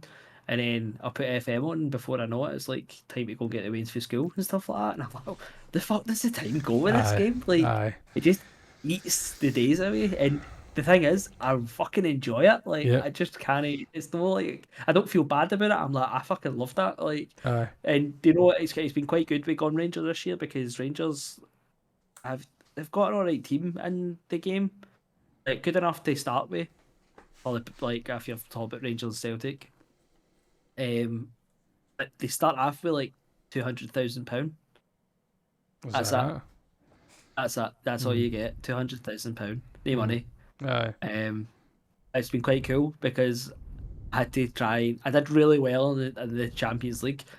I'm not hanging this game. I'm not like safe scumming it or anything like that. Maybe fucking went in a bad mood one time when Celtic were beating me like 4-0 and fucking turned the game. It was one of the games I was like, I'm gonna play this last game before I go to bed. Oh, you know, shit. it was like It's a bad go, mistake. and I was like, fucking get this off before Aye. half time. Aye. You know, I think that's the only time I safe scummed it, when I was actually like, fuck this game. But my team did really well in Champions League. They got through to like the last 16 or something like that, then got put out with like fucking Paris Saint-Germain or something like that, some fucking big elite team. But the next season, because I won quite a lot of my Champions League games, I got a good bit of money, because I think every Champions League game you get if you win, you get £3 million Yeah. Aye. every win. Aye. So I was doing that, and then I got through to the last 16 as well. So I got like, I think I got 10 for getting in the league, and then I got like another 10 for getting in. So the next year it was like, oh no, you got 20 million. I was like, right, okay, this is quite good. I know that's kind of like, oh fucking lie, right? Oh, you got 20 million, you're Rangers, so you've won the league. But the thing is, I'm playing this very particular. I'm not playing this like I'm going to buy for, like, you know, see Gary in the past. Gary in the past have been like, I'm buying a £20 million striker and putting him in there, and he's going to score 55 goals. I'm not playing it like this. I'm playing this like what you would say, if you know football, it would be like the way Brighton are going right now. I'm trying to buy dead young players, Yep. and just dead young players that have got good potential, and try to play them in my team, but they're crap now. Yep. And I'm trying to build them up so that I'm buying them for like $1 million or a couple of 100,000, and I'm just trying to build them up and then sell them. Like, I just sold a player today, who I bought my first season. Well, I didn't buy him my first season. I loaned him my first season and bought him the second season. And I think I bought him for maybe £1 million or something like that my second season, and I just sold him for 23 million. Yeah, so that's what I'm trying to do. Aye. And my fucking stupid assholes at the board just decided they're going to expand my stadium. I was like, oh, my money's all starting to come in. I was like, oh, they'll give me good money next year. And then they went, oh, by the way, we're expanding the stadium. It's going to cost us 85 million. And I was like, fuck it, bastards. That's a pain. That's a all my pain. money. That's my a money. pain. Just poof away. So I've been trying to do that so now, is like ask the board, like, can we expand a wee bit, like, because we only have like 3,500 seated stadium, so we need more people. Although we're not quite at capacity yet, for that, but season ticket sales have went from like 110 to like 550 over the 2 seasons, so it's pretty good chunk of change, man. By the time it's all kind of counted up in the playoffs, there were sellouts, and then I've drew Rangers in the cup, so unfortunately it's at home, so I won't get as much. I was hoping it was away, because you get to share the gate seats, so it would have been better. So I'm hoping maybe an upset draw would maybe be in the cards. That's the plan, just to sit back and see what happens. See if I can Southern defenders. bring myself to a draw. See what happens. But I kind of made an ass my second season. I bought a couple of players. I didn't have any transfer money. I just signed them, but I signed a couple of players that were like kind of higher wage than, because I was like, right, I've got a good team, I'm going to like bolster and just sign like a winger and a centre back at like a high like wage, for what, high for Peterhead, and it ended up being just that they just weren't good. They weren't good, and I made a cut to one of them where it was like two defenders. I signed two defenders, forgetting that one defender that I had was my captain, and I couldn't drop him, you know. So I had like one defender, and then just the other one sitting on the bench. But I managed to, I just let some of their contracts go, and I've kind of leveled the ship this year and went back to like, right, what do I need? Right, I need a left back, a right back, whatever it is, and just sign like reasonably priced ones, no money, but reasonably priced, reasonably wage budget kind of excuse me.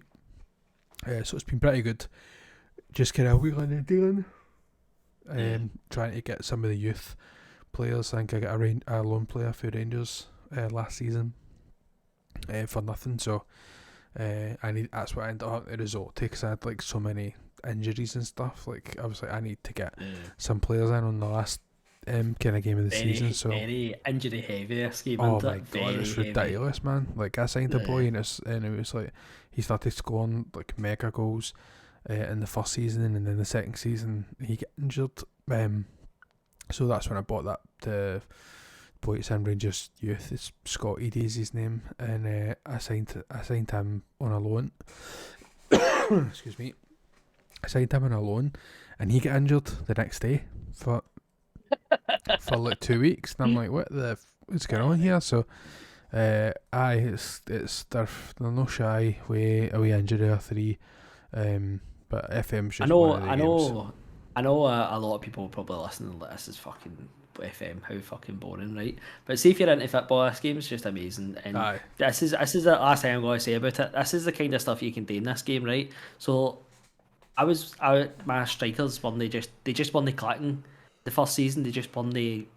Everybody else was for scoring goals in my team, apart from my fucking strikers, which is probably actually pretty ironic. That's kind of what Rangers are like. So I was watching, and the top goal scorer for that season, when I got to December, was Shankland. Lawrence Shankland plays for Hearts. And I was like, I'm just going to buy him, and I was going to go and see. So I went into his profile, and I could see it said he supported Rangers and stuff like that. And I was like, oh, that's quite cool. So I went into Hearts, and I was like, Hearts, how much would you want for him? I sold somebody, so I had like maybe like $1 million or two. Yep. Maybe 3. I think I had 3 million like gave to me, and I was like, how much would you want for him? And they were like, oh, he's no for sale, no selling him, top goal scorer and all that. And I was like, bastard. So I was like, do you know what I'm going to do? I'm going to declare him as my top target. So I declared him as my top target, and it came up, and it's like, the guy's like, oh, so you want to sign Shankland, the newspaper? You want to sign Shankland? I'm like, aye, I want to sell. He's my top priority. So then it comes up, and it says like, Shankland really wants to join your club and stuff like that. So it was like a game or two later, and I was looking, and I looked back in him again, and it said unhappy at club. I totally disgruntled him for like the Hearts, and I was like, do you know what, I'm going to put a bid in. Say it was like, I don't know, 3.2 million. I was like, I'm going to put in a low ball offer, and I put £2 million in, and they accepted it. Well played. And I was like, I'm actually disgruntled him to the point that he's like, fucking, I want out this team. And he was the top goal scorer for them. And do you know what the irony is? He came to me and did they fucking score a goal for about 3 months. I was like, he's fucking shite. I was raging. I was like, he was going to be. I was like, you're going to be my fucking goal scorer. You've proved that you're a goal scorer. Go out and do it. And then he came to me and had me fucking scored in 3 months. And I was like, yeah, fucking bastard. I think he scored about 3 goals for me that season. I was just like, this is fucking shite. But the second season, he's been my top goal scorer. I think I'm in my like fourth or 5th game. And he's like scored fucking 13 goals or something like that. He's just been unbelievable the second season. But that's what this game is. Like, you can do stuff like that. It's stuff at FIFA, you can't do that in FIFA. FIFA is just literally like, play the game, buy somebody, right? I buy them. That's it. There's no really like, there's no this like financial side to it really. Nah. There's no really any the deep stuff, the analytics of it and stuff like that. It's just play the game. Aye. That's all it is. Aye. But sometimes you like that, but sometimes you just want to dip your toes right into like FM and get right into the nooks and crannies there. No, 100%. I Aye. mean, I had a few players like that I like to say that I signed this boy for Brazil, a winger, and I'm like, oh, I'm gonna take him on. That was the £1,000 kind of pound one, and he was a total dud, man. And it was so disappointing because it was like you had to do the work permit thing and appeal it and manage to get it, and I'm like, right, here we go, and he only played like half a dozen games if you're lucky, like because I was just like, I just can't fucking play this boy, and end up not even in the bench. He was in the fucking not the reserves, but like off the bench altogether. So, aye, the FM we could probably talk all night on that, but Aye. put a pin on it for now, and I'm sure we'll update on the next podcast.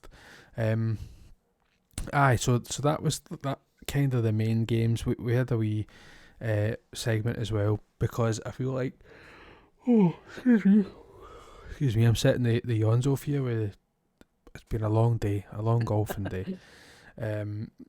Farming sim, Gary, you kind of set up the farming sim, inclined to play it. I don't know what it was that kind of set you off playing it. I don't know. I bought the game a long time ago, and I only played like 8 hours if you're lucky. Probably even maybe 5, but anyway, played very short time. I wasn't really feeling it, and then Gary's like, let's do the co-op. Let's get the co-op done. And I wasn't sure how you were going to click with it, or if you were going to click with it, I should say. And it was just one of the things. We're just 200 hours later, I'm still playing. So I've stopped to know it right enough for FM. But can you remember what it was to the Notion? Just PS Plus, and that was it. I don't know. I don't know what it was. I don't know why I had the Notion. I think we came off Helldivers, and I was like, I was quite enjoying like co-oping because we don't. There's times that we co-op quite a lot, then there's times we're just playing different games and we're talking to each other. Or if it's a story game, I just can't talk to anybody because I'm too busy listening. So there's just times, and I was there till Christmas, and I was just kind of like, I still like feeling I want to have a wee co-op, and it's funny because we need to talk about it because it's the reason that we've not been fucking doing any of these podcasts because we've been too busy fucking playing farming. But I have to say, starting it, I'd never played a farming sim my entire life, so it was a big adjustment to play it, and thank God I had somebody who had some sort of knowledge to play it. I know it was a lot of stuff was different for this year's that you were saying that to me. Yep. But see, I don't know how anybody starts this game and just knows what to do because the game tells you fucking nothing. Yeah, And there could be one field and you need about 7 bits of equipment, but it doesn't tell you any of that. And maybe 7 bits of equipment, but it doesn't fit one tractor. And it's just, I don't know how you would even know how to do half the stuff in this game if you didn't have somebody show you the ropes. And it's been good. It's been good. I'm so surprised a game like this would actually stick with me. Yep. I guess the chill kind of nature of it more than anything else is probably my biggest thing, like because I mean many a night even Gary was just if you're watching the video he's imitating he's sleeping there, but it's so funny, man. Like you have a wee mini map that shows where the players are, and Gary will be like on his way back to like do a silage run or whatever it was we were doing, and we just see his wee car start to veer off to the right, and then it's like in the middle of a field. They're like, why are you in that field there? Like, oh, I was just taking a shortcut. And I'm like, did you fall asleep? He's like, yep. I have never ever played a game where I fell asleep multiple times. I've fell asleep in this game like at least 5. Yep. At least 5. At least. It's such a calming game to play. As you said, it's pure chill. It's definition of chill, this game. Yep. See when you're just on a tractor, you're just ploughing a field, farming a field, cultivating a field. Look at me, all using the terms. Fancy. So I still don't know what the equipment's called, but I know what the actual things are doing the thing of the tractor thing is. uh, so it's just such a chill game, and we've put how many years do you say? 200 something. I think I'm up at easily 230 something like that. I think it's. So say I'm number. about half of that because you are playing yourself sometimes. I'd come on and Sean to spend all my bastard money, but I was the financial guy and made the decisions. Then Sean would go on himself, then just make decisions with me and put us in £1 million of debt and stuff like that. My theory was that if I could play it enough, that I would fix it before he came back on. That was what my theory was. And then it'd be like the wee bit would pop up, joining server, and I'm like, oh shit, there's Gary coming. Like, it'd be, It's funny. Sweating. Sean went from having one wife to having two wives. Aye, pretty much. I'm trying to see if I can find where it tells you how many hours. So I'm at 207 hours. Wow. Wow.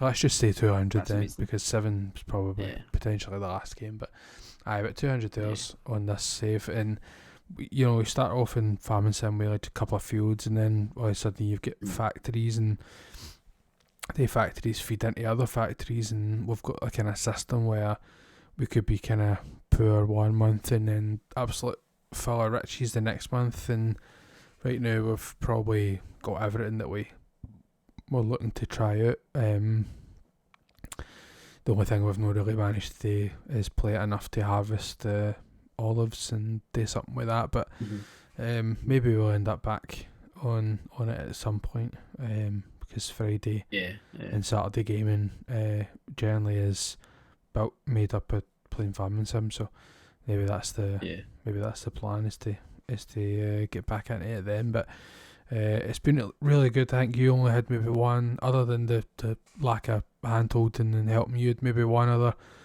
critique with the trophy. Oh, aye, it was really weird. It just seemed to be me as well, because for some reason I don't know why, when we started co-op, like, it would do strange stuff. I would have strange glitches and stuff like that, like right at the start. Like, there'd be some tractors I couldn't use, or like some parts of the equipment with the tractor I couldn't use for some reason, but you could use it because Sean was using it. So we had really weird glitches and stuff with being a player 2. I think it's kind of one of the games that's like, you are player 1 and player 2's in it, just in a wee edition. Yep. It's kind of like one of the games. And then I've played probably half of what Sean's played, so maybe 100 hours, and I've got 2 trophies in that entire time, which doesn't make sense because Sean's got loads of them.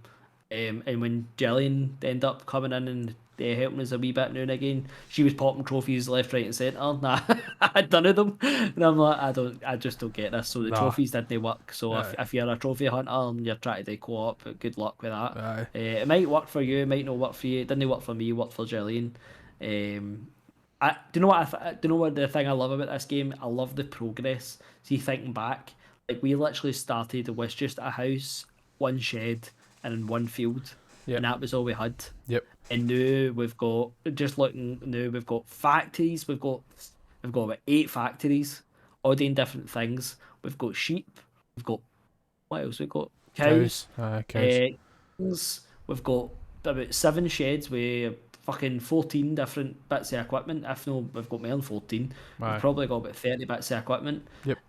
We've got acres and acres of land. Yeah. And forests. It's funny. Forest. We've got a full forest as well that we can cut and plant trees and stuff like that. It just to think, like, how long we played this game. Like, I mean, for a good part of 3 months we were playing it there. And we probably just stopped maybe 2 weeks ago. It's not stopped, but just cut it back a bit for the last couple of weeks. And I just think we were so poor in that game for like 2 months. Playing that game for 2 months, and we were skating by for 2 months in that game, and then all of a sudden, just like last month, we just started making so much money. And we are. I think that's probably the point that we've kind of cut back a wee bit. We've got to the point that we basically can buy anything we want now. We've no got multi-millions, but we've got, like, every year we'll get like a drop of $1 million. and then we kind of use that money for the rest of the year, and then the next year we've got the million again. Right. So we can buy any tractor. We've literally got the biggest. I've got the biggest tractor. I wanted the big tank tractor, and Sean still uses wee ones. So yeah, we've got every bit of equipment we could basically want. So we've basically completed the game in my mind. Aye, I would say so. It's definitely something I wouldn't grudge going back to it. You know, see Sean said, let's go and play farming tonight, and I'd be like, I ain't bother. Let's Aye. go just go and do it. You know, it's one of the games you could easily put down and just go away, and come back again. Aye, because like months later. You pick up on that kind of game, and it's literally like whether you play it one night to the next night or one night and 2 weeks later, like you'd literally just turn on and do the exact same thing. You turn on and go, right, when he's done, and then you know, and then just go and do it. Like even if you wrote down for the night before where it is it needs done, when we were playing it that, you know, frequently at that point, it's still better just to go down and check. So, you know, jump in the car and drive check all the different things and whatever else, and before you know it, you know, one and the two E's are just off doing your own thing and getting stuff done. So it's pretty cool to get different bits of it done. I know it's just a game, right? And I get that. I get that it's no like real life and stuff like that. I'm not trying to compare it to that.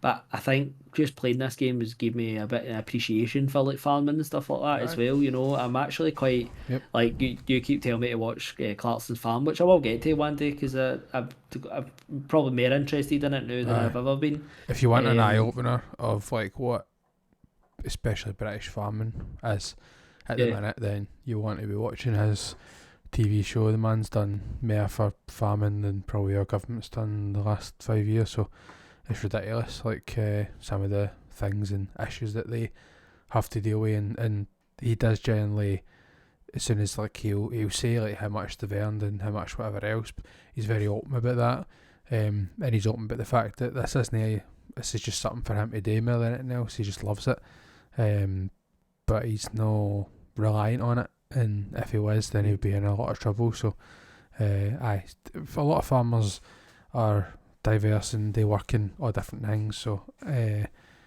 it's just one of the things. But generally, I was driving home today, and I was driving through a lot of kind of countryside. I live in the countryside, but I was driving through like a lot of farmland, and it was just funny to see like, I'm like, oh, that field of theirs been ploughed, like look at all the, you know, rows and all that, all the different, as the soil's been turned over, and I'm like, oh, I wonder what he's going to grow, you know, in that. And then the next, you could clearly see like all the different bits all marked out, and there's his sheep, and there's his lambs, and there's whatever else. It's just one of the things you don't really see and probably appreciate it as much as what you probably could. So I'm hoping that you'll watch it soon, but because it's really, really good. Oh, I'll definitely get to it. Maybe I know I keep saying after this anime I'm going to watch this and watch that, but I think if I'm watching what's it called, Spy Family, which is really good, quite enjoying it. I've heard that. I've heard that's good. But after that I'll probably do Clarkson's Farm. I think my Batman's kind of dwindled down a wee bit. Yeah. You know. Aye. So I'll probably go for that next. But Farming Sim, I have to say, if anybody's newcomer, or anybody wants to play with, they can jump on one night if we're on. Yep. And can show you the rope. We can show you the ropes. I'm fucking expert level now. I don't know what it's called, but I'm still at expert level. No. And I can show you how to fucking cut some grass, I'll tell you. Cut some mean grass, me. He knows how to cut grass and put 4 tyres on things. That's what Gary does. Oh, aye. You need more tyres the better, we say. Just in case one busts. It's definitely a game I would say you need to watch or play with somebody if you're new to it. And it's the most chillest game you've ever played in your life. I don't know if I could play this myself. That's the only thing. I think I would get quite bored myself. See what your missus is doing, and you've done it before yourself as well. I don't know if I could play this game myself. We definitely have used it, which has been quite nice. Just like catching up and talking and stuff, and just you know how many conversations we've just had about our works and just what's been going on in life and just whatever, and just ploughing some fields and just talking shite. You know, it's been Aye. great. It's very automatic because there's only so much that you can actually do. So it's like, right, what we do in the day, all the fields need ploughed, so, or all the fields need harvest, so we're just going to hire 2 harvesters, and you generally don't really check in after that. You just play. Yeah, You just play, you just go Yep. and play. So, we have definitely been using that for that game, using that game for that, I should say, which has been fun. I think it's weird. Obviously, I played with the fact I've played a lot, a lot more hours. It probably shows I played it myself quite a lot, but no, like a different save though. You know what I mean? Like I've still a save, so I don't know if I could like set up another world and like fuck about myself, knowing that you're only going to be coming back in at any point. You know what I mean? Like I think it was always that drive for like, right, let's do this so that we can try and build a big massive shed or do this or do this. It was a lot easier to play when knowing that we were doing it for a reason, a purpose, to try and get as much money to do this, to then do that. And we had some goals that both of us wanted. Gary wanted some horses and we sold them the next day, but that is what it is. The only other thing I would say to people if they're new to it is if you're playing with somebody, you can't play in their save unless they're playing. It's not like one of the games that it's like you need the host on, which can be quite annoying because I thought to myself a few times, I was like, I could go on and no, I can't go into the end because need Sean on. Does it work? You could have just logged in as me. Aye, and spent all the money. But, well, maybe you can. Maybe you can. If I don't trust myself, I certainly don't trust you with the dosh. So no, that's fair. Nah. So that's been a pretty extensive what we've been playing, and obviously, if we were doing that as part of a regular episode, we would have trimmed that down quite considerably. So we're a good excuse me, sorry, almost get 2 hours into the podcast at this point, but it's been pretty good just to catch up and see what we've been playing and just to hear our wee silky voices again. I'm sure you all agree. I'm thinking of you, Mr. Donza, is driving his wee car about, or his wee van about. So I hope you're enjoying the chat. See what games you end up buying off the back of this. Right, 100%. He's away to go and play Arkham Knight. Arkham FM Cyberpunk. So as Gary mentioned as well, we had another wee segment off of the back of this, and it's probably just a wee kind of natural chatty chat about some games that we're kind of looking forward to playing. I'll speak to myself for myself, I should say, but I don't have a lot to say about all these games, so it won't be a deep dive preview, review, whatever into each of these. It's just we thought we'd check out 3. We just picked a random number, 3 games each that we're kind of either interested in, looking forward to, curious about, whatever it is, of games that are coming out this year. And we started off the podcast by saying, listen, we don't play all the new games, so it's a high chance that out of all these games we actually won't play all of them this year anyway. Because there's a lot of stuff came out already this year that I was actually excited about for a wee bit. Dragon's Dogma 2 looks pretty cool, but since I never completed the first one, I'm like, am I just going to get the second one and not quite enjoy it as much? And again, so I just thought, you know what, I don't need it, so I just won't buy it. And that's been my kind of general live by motto this year, apart from Prince of Persia. But other than that, it's been older games for this year. So it's been pretty interesting. But Gary, we'll throw it to you, mate, for the very first game. Not necessarily in order here, but what you think? My first game, no surprise, is Ubisoft Star Wars Outlaw. I think this game looks like it could be one of the best Star Wars games I've ever played. I really, really like that the adverts they've showed and the trailers they've showed is there seems to be no lightsabers.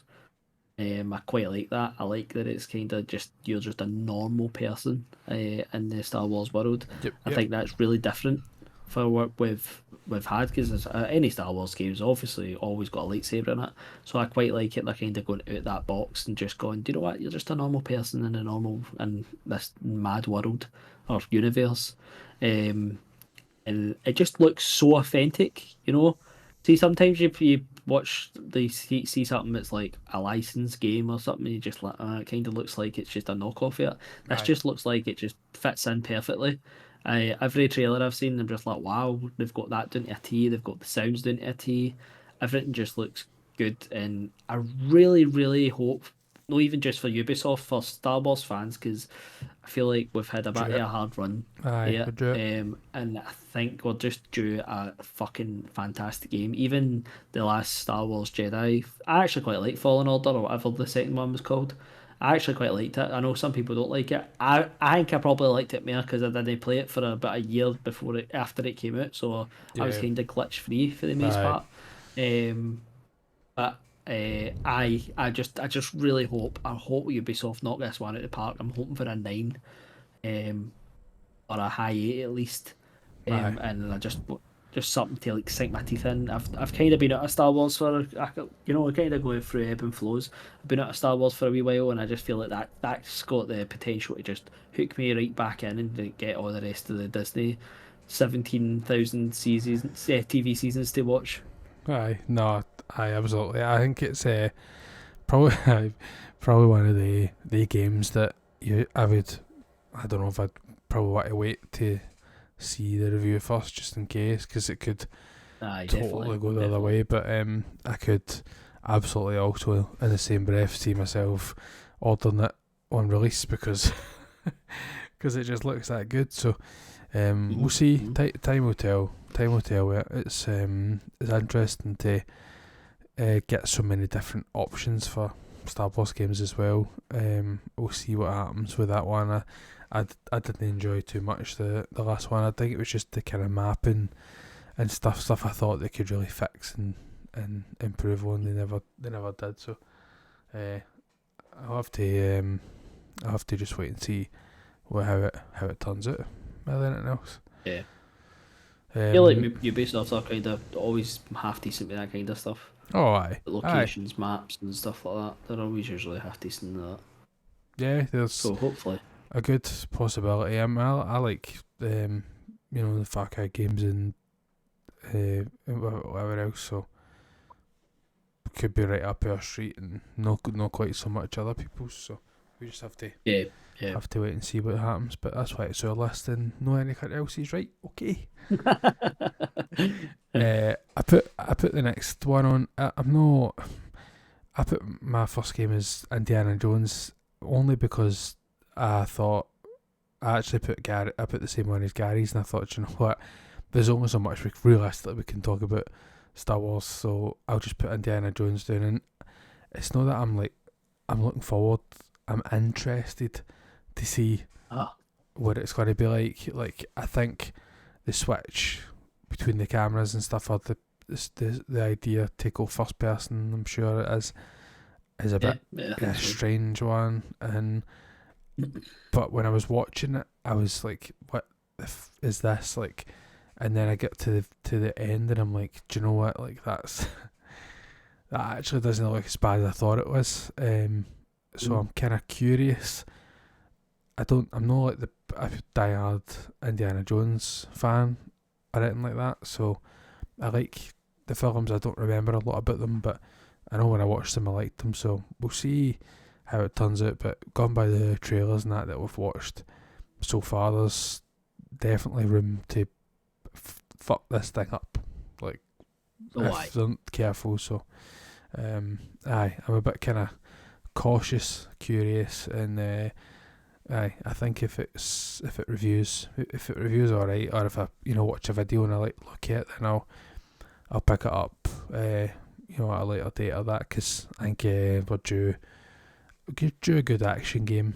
I would have preferred one that I knew, or one that I was a bit more confident in, but we just have to wait and Yeah. see what kind of comes out of that. I know you It's obviously over on the Xbox, so it's no even probably remotely on your radar at all. Like, Yeah, I don't know what. You know what's funny? I really like Indiana Jones films and stuff like that, but a game just doesn't. I don't know. It just never really resonated. Like when I heard it was going to come out and stuff like that, I was like, I've already played Uncharted. You know what I mean? Like I didn't really need. I actually think that's probably one of the reasons they went first person, so they can be like, well, this isn't Uncharted. It's in first person. aye. You know. It's a good shout. Um, Adds a wee bit of a different thing to and it, doesn't it? Because if it was third person, it would constantly be like, is this Uncharted? Is it Uncharted? Is this Uncharted? Yeah. You know. I actually think when I seen the trailer, I was a bit shocked at how bad I thought it looked, like graphically wise. I remember like the climbing, and I thought, my God, that looks pretty shit. When it went to like the third person, it's like pure like. Aye. I was like, what the fuck, man? He looks like fucking Donkey Kong climbing up a fucking ladder. It's like old Metal Gear Solid kind of things in it. Like, Aye. Precise. But I don't want anybody to bring out a bad game. You know, I want every game to be a 9 or a 10. You know, Aye. so I just for Xbox as well, they really need something. So I hope that was just a wee early preview yet, and it's looking much better. And it comes out, and I hope it's good. But you're right. Xbox. If it's only Xbox only, then I'm not going to touch it. No. I've not got an Xbox, so But it's not worth buying one for. No, certainly no, and that's all you can really go by at the minute. So, no fair dues. This one I was a bit. I don't know why I was surprised to see it with yours, because if you want to make your claim to EA right now, you can do that as before you talk about your next game. Yeah, you fucked it up. Somebody else has had to come in and do it for you, you know. And I hoping this game, it's called Undisputed. I hope for the life of me it's good. This is a boxing game. I've been asking for a boxing game. How many years have I been asking for a boxing game now, Sean? At least two. At least two. If no longer. At least. But keep bringing the shitty UFC games out, and I'm like, please stop it. They're shit. I don't like them. They're actually alright. But it's not I want the old fight nights back. So Undisputed looks like they're like, well, yeah, you're not going to do it. We're going to take a bash at it. Looking good. Roster's looking good. I've seen that they've got over 70 professional boxers.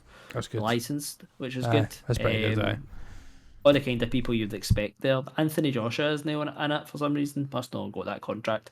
But anyway, money. But all the other people that you would expect are in it. It's looking good. I'm hoping it's good.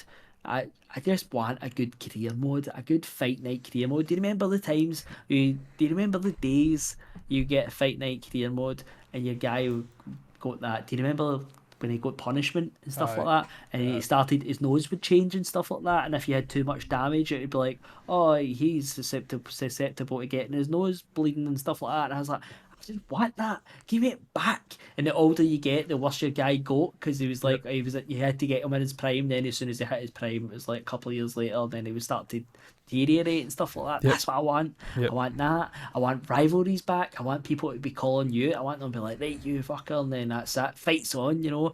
I'm just looking so forward to this, and I hope to God that this is at least an 8. At least an 8. That's what I want. Aye. No, I get that.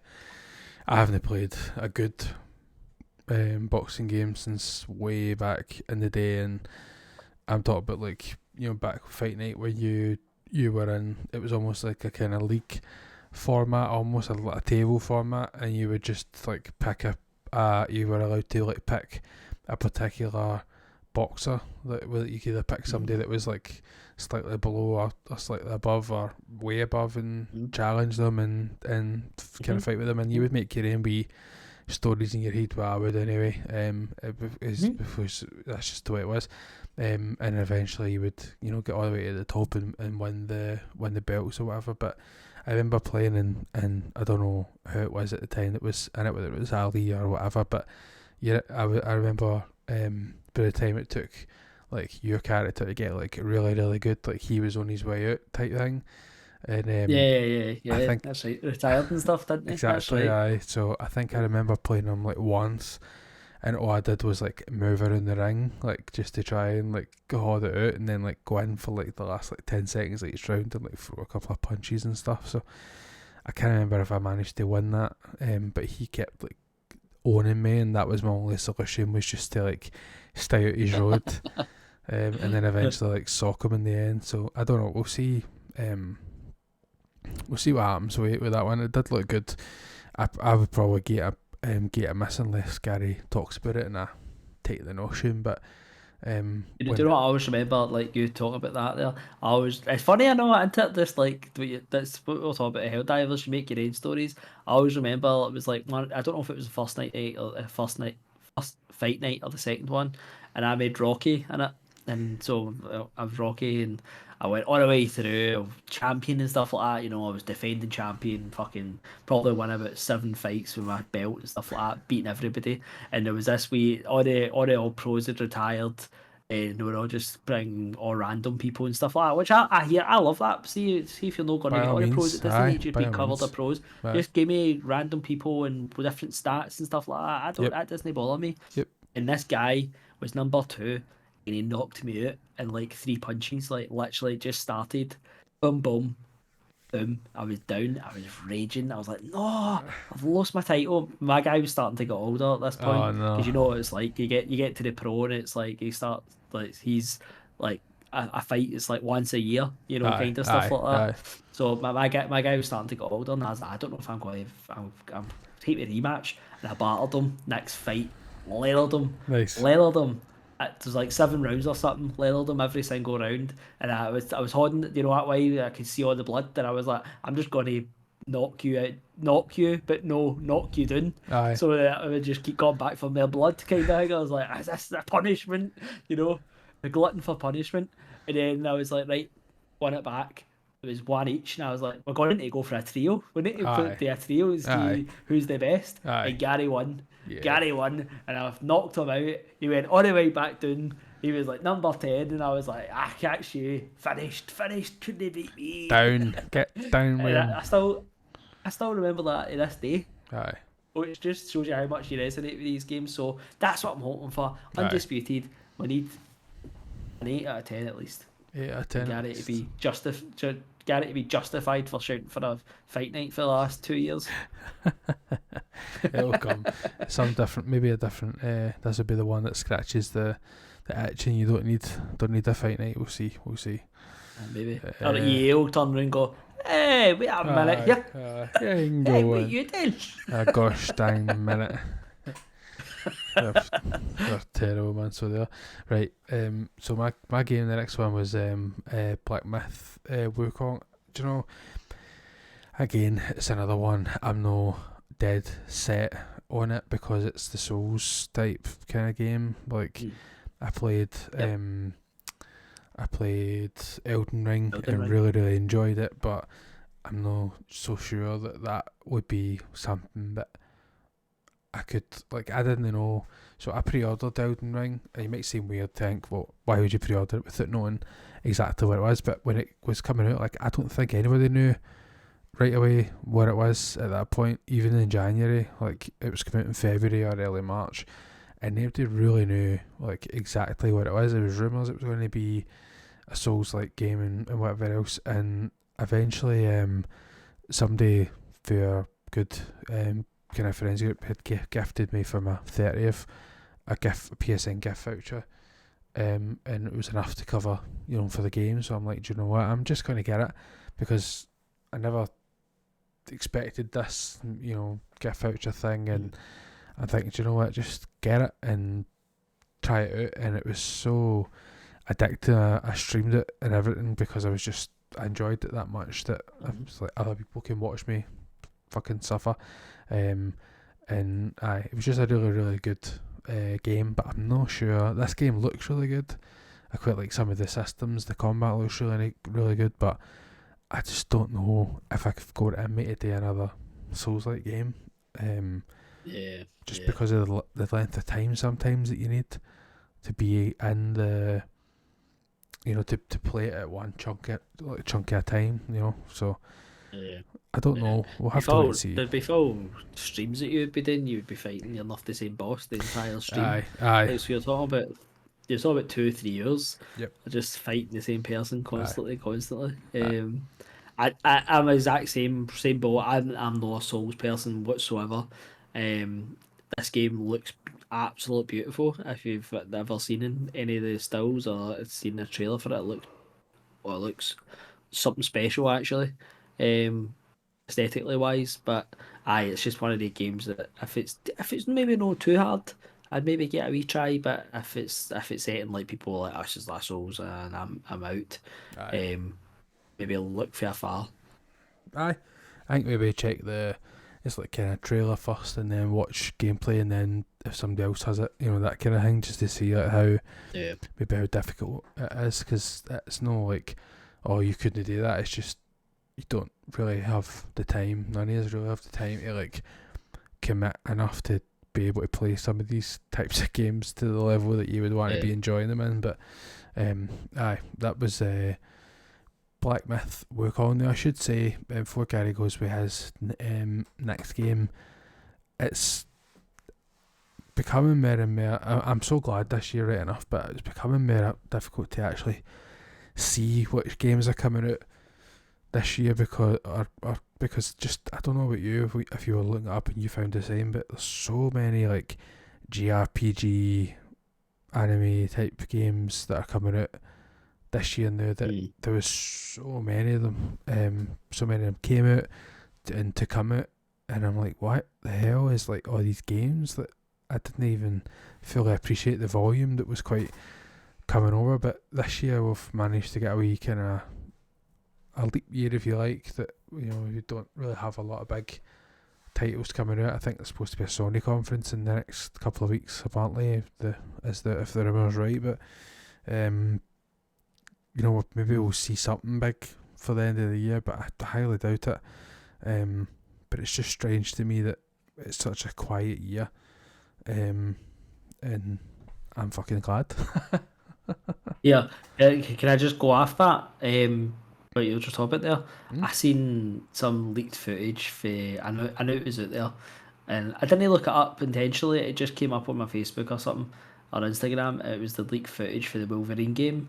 By the way, that has got heavy Infamous vibes about it. Honestly, see when I was watching it, I was like, "This fucking looks like Infamous, man." It just got that feel about it. And I thought about it like the game, and I'm like, I don't know if it's supposed to be open world or no. I didn't know anything about it. But then he like starts climbing up the building with his claws. I'm like, there's traversal in this game. Yeah. And I was like, So hopefully we see that. That opens quite a lot. Hopefully we see that at the Sony conference. Maybe we could even do a wee something on that Sony conference. Maybe. Aye. I wonder if we could set. Would it be good if we could set something up for the maybe a bit too much a pain in the arse to do it live, but would have been good to do that. Anyway, we'll figure that out, whatever that might be. Anyway, sorry, your last game. Sorry, mate. So, this one, it's hard to be excited about it because they've not actually showed any gameplay, but it's the Ubisoft game we've wanted for the last fucking how long ago was Assassin's Creed 1. We've all been asking for it for many, many years, and they're finally going to Japan and the Ninja Samurai period.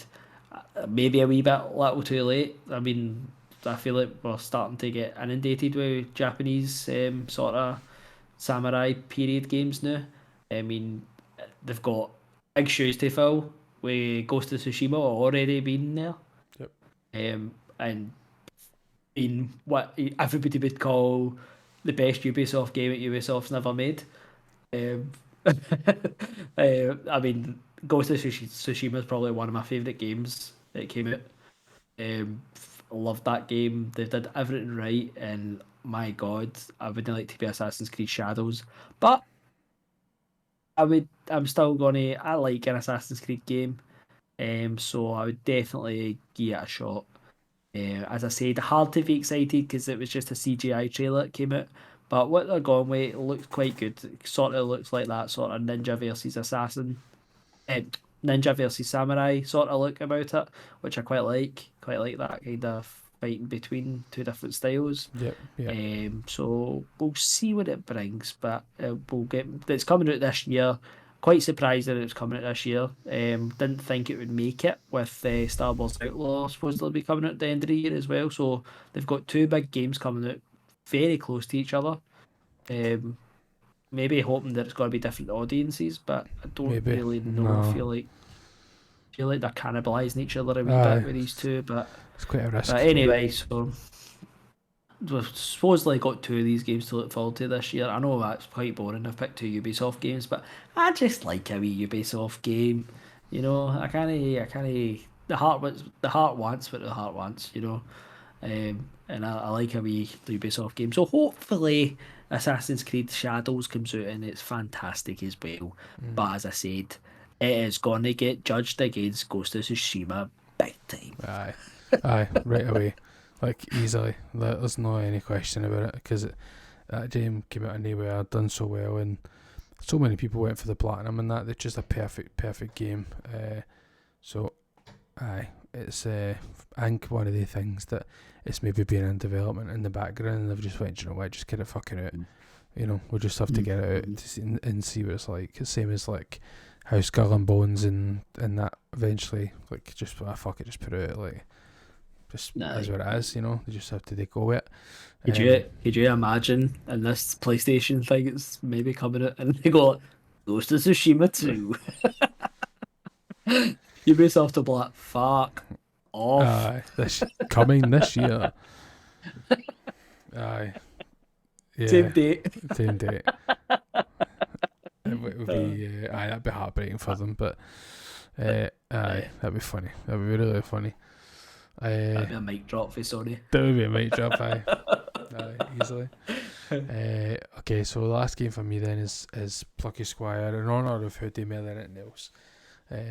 Hoodie is the champion, the beater of the drum for this game, and for all the good reasons. You know, it's a very, very cute style that they've went for, and then the whole idea that it's almost like a kind of on the page storybook adventure game, and then all of a sudden you get off the page and you're suddenly running around the same world but in a 3D perspective, and you see the gameplay trailer and you see these big massive puzzles where you literally have to like pick the book up and almost turn the page long enough for something to move to the other side. It's like, I can see there being a lot of different elements to this game, and I'll definitely be picking it up close to release if my games fall in the right line. If I finish a game in time, I'll be picking that game up. Hopefully it gets plenty of attention, because I think it's quite a good style choice that they've went with, and I quite like that, something a wee bit different. Have I heard it? Well, no, it does look. It looks dead cute. It's sort of it's got quite a nice art style. It's sort of looks like Pokemon actually when it's in the 2D realm. Yeah. And then when it jumps out, it just turns into like this normal, like easily animated. It looks like a nice wee game. Sort of looks like I don't actually know if it looks like a puzzle type sort of game. Aye, I'm not really 100% what it is. Until I actually probably see. I mean, they've had about 17 trailers and they released it, I think, still so far. So yes, Plucky Squire. Shout out to Hoodie. Again, so book ending almost the podcast. Big moment happened recently, Mr. Gary. Now that we've got the games out the road, what was the big moment for the podcast? It was our second birthday in the podcast, Hooray. and unfortunately, when we were talking about doing a podcast, we were talking about doing it for kind of around that date. But just things were happening, and we were just you were away and then I was doing something. We just couldn't work it out. So it's just unfortunate. But anyway, it is 2 years of the podcast, and it's been a good 2 years, hasn't it? It was. I was actually thinking earlier, when I was driving back for the golf, I was pondering, and I was kind of thinking to myself, I thought we would by this point get more, because of the way that we were releasing at one point, be further, in like episode 29. I know 29 is still a big number for especially the length of our podcasts, the size of them, so still some hefty numbers. But I just thought by this point, with some of the times we were releasing and that would be a wee bit further on, but no further on, but having released more. But in saying that, what I was thinking about was, we did say originally that we were just going to try and do once a month, and so if anything, we're actually ahead of the curve of what we thought about doing originally. So I kind of topped myself out on that one. It's a big milestone. I'm so glad we're still doing it. Obviously, we took a wee hiatus there. It was, mostly because we had Farm and Sim, and that was what we're doing on Friday nights rather than doing a wee podcast. But as I say, we've got the Fallout show. Both of us have watched it. Just need to write some show notes and stuff like that, and get another podcast under the belt, which will help us hopefully try, because that's what I was actually thinking, if I'm honest. I was going to do what we've been playing a little bit extended, not to the full extent that we've done tonight, and then just put that out, and then have the Fallout one a couple of weeks later. So there's hopefully some, as I say, we'll get some guests and stuff on, and we'll have a wee bit of variety about the episodes moving forward. We'll try and do, we've said for ages we'll try and do streams, but maybe try and start taking some notes and taking some snaps of the footage and posting it, see if we can get some eyeballs on this great wee venture of ours. But 2 years, and but it's been great, absolutely brilliant. It's been a good adventure. I've been thinking about it 2 years already. It's went so quick, and it is 29 episodes, but we have got extra ones as well, so it's maybe like 32 or 33. So that's true. You're right. Well, we're ahead of schedule that we should be. So, and that was 3 months off. We had a nice wee holiday there, I mean, we're well ahead of schedule. Right, another one. It's I do love doing this. It's just it's just so good to just hang about and just talk to your pal. You don't see you just with life and stuff like that. In life, been getting away while doing the podcast. Sometimes it just doesn't work, and there's a month that just isn't a podcast just for work commitments, family commitments. Yep. And just stuff happens.